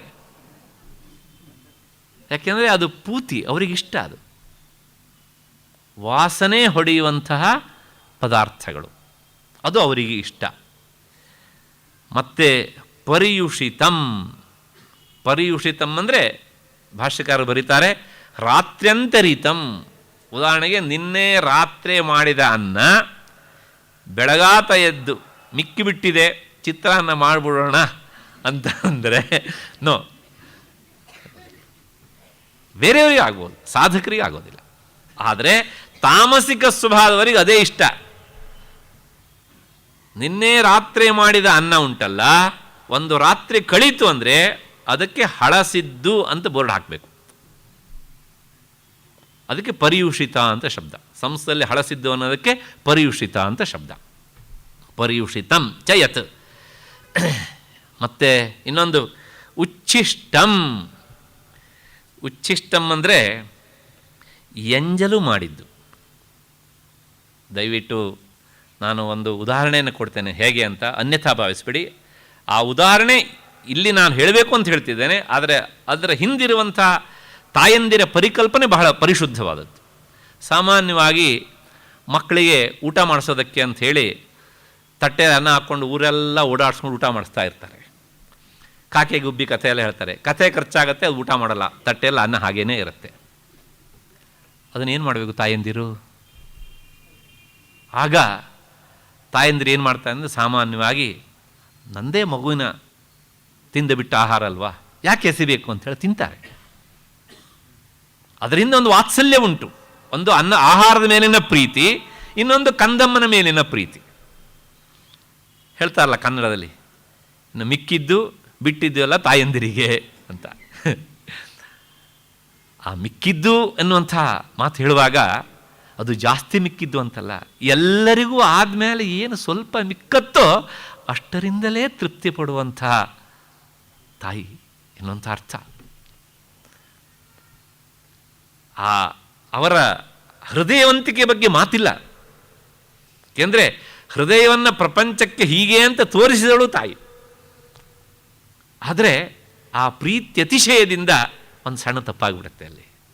ಏನಂದರೆ ದಿನವೂ ಸಹ ಮಕ್ಕಳು ತಿಂದುಬಿಟ್ಟಂಥ ಆಹಾರವನ್ನು ತಾಯಿ ಸೇವಿಸ್ತಾಳೆ. ಯಾವುದೋ ಒಂದು ಹಂತದೊಳಗೆ ಏನಾಗುತ್ತೆ ಕೇಳಿದರೆ ಅವರ ಬುದ್ಧಿ ಮಲಿನತೆಗೆ ಅದು ಕಾರಣ ಆಗುತ್ತೆ. ಇಲ್ಲಿ ನಾನು ಮಕ್ಕಳು ತಿಂದು ಬಿಟ್ಟಿದ್ದು ಅಂತ ಹೇಳಿದೆ, ಯಾರೂ ತಿಂದು ಬಿಟ್ಟಿದ್ದನ್ನು ಇನ್ನೊಬ್ಬರು ತಿನ್ನಬಾರ್ದು. ಅದು ತಾಮಸಿಕ ಸ್ವಭಾವದವರಿಗೆ ಇಷ್ಟ ಆಗುವ ಒಂದು ಆಹಾರ. ಹಾಗಾಗಿ ಉಚ್ಛಿಷ್ಟಮಪಿ ಅಂದರೆ ಎಂಜಲಿನಿಂದ ಕೂಡಿದ್ದು ಅಂತ ಅರ್ಥ. ಅದಕ್ಕೆ ತಾತ್ಪರ್ಯ ಕಾರಣ ಬೇರೆ ಬೇರೆ ಉಂಟು. ವೈಜ್ಞಾನಿಕ ಹಿನ್ನೆಲೆಯಲ್ಲಿ ಹೇಳಬೇಕು ಅಂದರೆ, ನಾವು ನಮ್ಮ ತುತ್ತನ್ನು ಬಾಯಿಗೆ ಹಾಕಿದಾಗ ಆ ಕೈಗೆ ನಮ್ಮ ಸಲೈವ ತಾಗತ್ತೆ. ಸಲೈವ ಎನ್ನುವಂಥದ್ದು ಅದು ಎಷ್ಟೋ ರೋಗಾಣುಗಳನ್ನು ಹೊತ್ತು ಬರುತ್ತೆ. ನಮ್ಮ ಸಲೈವ ನಮಗೂ ಒಳ್ಳೆಯದು, ಆದರೆ ಬೇರೆಯವರಿಗೆ ಅಷ್ಟೇ ಕೆಟ್ಟದ್ದು ಅಲ್ವಾ? ಎಲ್ಲ ಸೂಕ್ಷ್ಮವಂಥ ವಿಚಾರ ಉಂಟು. ಅದಕ್ಕೋಸ್ಕರ ನಾನು ಹೇಳಿದ್ದೇನೆ, ಭಗವಂತ ಸುದೀರ್ಘವಾದಂಥ ಆಹಾರ ಸಂಸ್ಕೃತಿಯ ವಿವರಣೆಯನ್ನು ಕೊಡ್ತಾ ಹೋಗ್ತಾನೆ ಇಲ್ಲಿ ಹೀಗೆ ಅಂತ. ಮತ್ತೆ ಉಚ್ಛಿಷ್ಟ, ಮತ್ತು ಕೊನೆಯದು ಅಮೇಧ್ಯಂ. ಅಮೇಧ್ಯ, ಮೇಧ್ಯಂ ಅಂದರೆ ಪವಿತ್ರ ಅಂತ, ಅಮೇಧ್ಯಂ ಅಂದರೆ ಅಪವಿತ್ರ ಅಂತ ಅರ್ಥ. ಹೇಗೆ ಇದು ಅಪವಿತ್ರ ಅಂದರೆ, ನೋಡಿ, ಈ ರಸ್ತೆಯ ಅಂಚಿನಲ್ಲಿ ಮಾರಾಟ ಮಾಡುವ ತಿಂಡಿಗಳು, ಕೆಲವು ಸಲ ಮೋರಿಯ ಪಕ್ಕದಲ್ಲಿ ಅವನೇನೋ ಕರಿತಾ ಇರ್ತಾನೆ. ಅಲ್ಲಿನ ಸೊಳ್ಳೆಗಳು, ನೊಣಗಳು ನಾವು ತಿನ್ನುವ ಮೊದಲೇ ಆ ತಿಂಡಿಯನ್ನು ರುಚಿ ನೋಡಿರ್ತವೆ. ಅವು ಹಾಗೆ ನೋಡುವಾಗ ಅವು ಬಂದಿದ್ದು ಎಲ್ಲಿಂದ? ಅಲ್ಲಿಂದ. ಅವು ಒಂದೊಂದು ಆ ಸೊಳ್ಳೆ ನೊಣವು ಸಹ ಬರುವಾಗ ಅಲ್ಲಿನ ಹೊಲಸನ್ನು ತನ್ನ ಕಾಲಿಗೆ, ತನ್ನ ಮೂತಿಗೆ ಅಣಿಸ್ಕೊಂಡೇ ಬಂದಿರುತ್ತೆ. ಈ ಆಹಾರದ ಮೇಲೆ ಕುಳಿತಾಗ ಅದು ಪವಿತ್ರವಾಯಿತೋ ಅಪವಿತ್ರವಾಯಿತೋ? ಹಾಗಾಗಿ ಅದು ಅಮೇಧ್ಯ ಒಂದು. ಮತ್ತಷ್ಟೇ ಅಲ್ಲ, ಇದಕ್ಕೆ ಸುದೀರ್ಘವಾಗಿ ವಿವರಣೆಯನ್ನು ಎಷ್ಟು ಬೇಕಾದ್ರೂ ಹೇಳ್ಬೋದು. ರಸ್ತೆ ಅಂಚಿನಲ್ಲಿಯೇ ದೋಸೆ ಕ್ಯಾಂಪ್ ಆಗ್ತಾ ಇರುತ್ತೆ. ಹೈವೇ, ಮೇನ್ ರೋಡು, ಅಲ್ಲಿ BMTC ಬಸ್ ಓಡಾಡ್ತಾ ಇರುತ್ತೆ. BMTC ಬಸ್ ಓಡಾಡಬೇಕು ಅಂದರೆ ಅದು ಧೂಳನ್ನು ಎಬ್ಸ್ಕೊಂಡೇ ಹೋಗ್ತಾ ಇರುತ್ತೆ. ಆ ಧೂಳೆಲ್ಲ ಈಗ ತಾನೇ ದೋಸೆ ಹಾಕಿದ ಹಿಟ್ಟಿನ ಮೇಲೆ ಕೂತಿರುತ್ತೆ. ಅದು ಏನಾಗಿರುತ್ತೆ? ಅದು ಮೇಧ್ಯವೋ ಅಮೇಧ್ಯವೋ ನೀವು ತೀರ್ಮಾನ ಮಾಡಿ.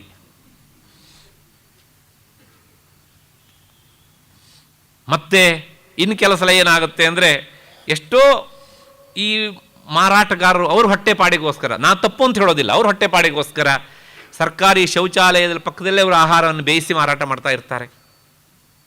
ಇವೆಲ್ಲವೂ ಸಹ ಅಮೇಧ್ಯ ಪದಾರ್ಥಗಳು. ಆದರೆ ಇಂಥ ಸ್ಥಳದಲ್ಲಿ ಬೇಯಿಸಿದ ಆಹಾರವನ್ನು ನಾವು ದಿನವೂ ತಿನ್ನುವರನ್ನು ಬೇಕಷ್ಟು ಜನರನ್ನು ನೋಡ್ತೇವೆ. ಯಾಕೆ ಅಂದರೆ ತಾಮಸ ಪ್ರಿಯಂ, ಇವು ಆ ತಾಮಸಿಕ ಸ್ವಭಾವದವರಿಗೆ ಇಷ್ಟ ಆಗುವಂಥವು. ಹಾಗಾಗಿ ಯಾತಯಾಮಂ ಗತರಸಂ ಪೂತಿ ಪರಿಯುಷಿತಂಚಯತ್ ಉಚ್ಛಿಷ್ಟಮಪಿ ಚಾಮೇಧ್ಯಂ ಭೋಜನಂ ತಾಮಸ ಪ್ರಿಯಂ. ಇಂಥ ಭೋಜನ, ಇಂಥ ಊಟ, ಇಂಥ ಆಹಾರ ಅದು ಈ ತಾಮಸಿಕ ಸ್ವಭಾವದವರಿಗೆ ಇಷ್ಟ ಆಗುತ್ತೆ. ಈ 3 ತರಹದ ಸಲಕರಣೆಗಳನ್ನು ನಿನ್ನ ಮುಂದೆ ಇಟ್ಟಿದ್ದೇನೆ, ಇದರೊಳಗೆ ಯಾವುದು ನಿನಗೆ ಅನ್ವಯಿಸುತ್ತೆ ಅನ್ನೋದನ್ನು ನೋಡ್ಕೋ ಅಂತ ಭಗವಂತ ನೇರವಾಗಿ ಹೇಳದಿದ್ದರೂ ಪರ್ಯಾಯವಾಗಿ ನಮಗೆ ತಿಳಿಸ್ತಾ ಇದ್ದಾನೆ. ಹಾಗಾಗಿ ನಮ್ಮನ್ನು ನಾವು ಅರ್ಥ ಮಾಡಿಕೊಳ್ಳೋದಕ್ಕೆ ಅತ್ಯಂತ ಸುಂದರವಾದಂತಹ ಶ್ಲೋಕಗಳು ಇವು. ಅಷ್ಟು ಹಿನ್ನೆಲೆಯಲ್ಲಿ ಇಲ್ಲಿಗೆ ನಿಲ್ಲಿಸ್ಕೊಳ್ಳೋಣ. ನಾಳೆ ದಿವಸ ಸೇರಿದಾಗ ಮತ್ತೆ ಆ ಯಜ್ಞಕ್ಕೆ ಸಂಬಂಧಪಟ್ಟಂತಹ 3 ತರಹದ ವಿಭಾಗ, ಮುಂದಿನ ಭಾಗವನ್ನು ನೋಡೋಣ. ನಾಳೆಯ ಕೊನೆಯ ದಿವಸ ಪ್ರಾಯಶಃ ಈ ಅಧ್ಯಾಯ ಮುಕ್ತಾಯ ಆಗತ್ತೆ ಅಂತ ಹೇಳಿದ್ದಾರೆ. ಎಷ್ಟೋ ಅಷ್ಟು ನಾಳೆ 6:15 ಸೇರಿದಾಗ ಚಿಂತನೆ ಮುಂದುವರಿಸೋಣ. ಅಲ್ಲಿವರೆಗೆ ಎಲ್ಲರಿಗೂ ನಮಸ್ಕಾರ ಮತ್ತು ಕೃತಜ್ಞತೆ.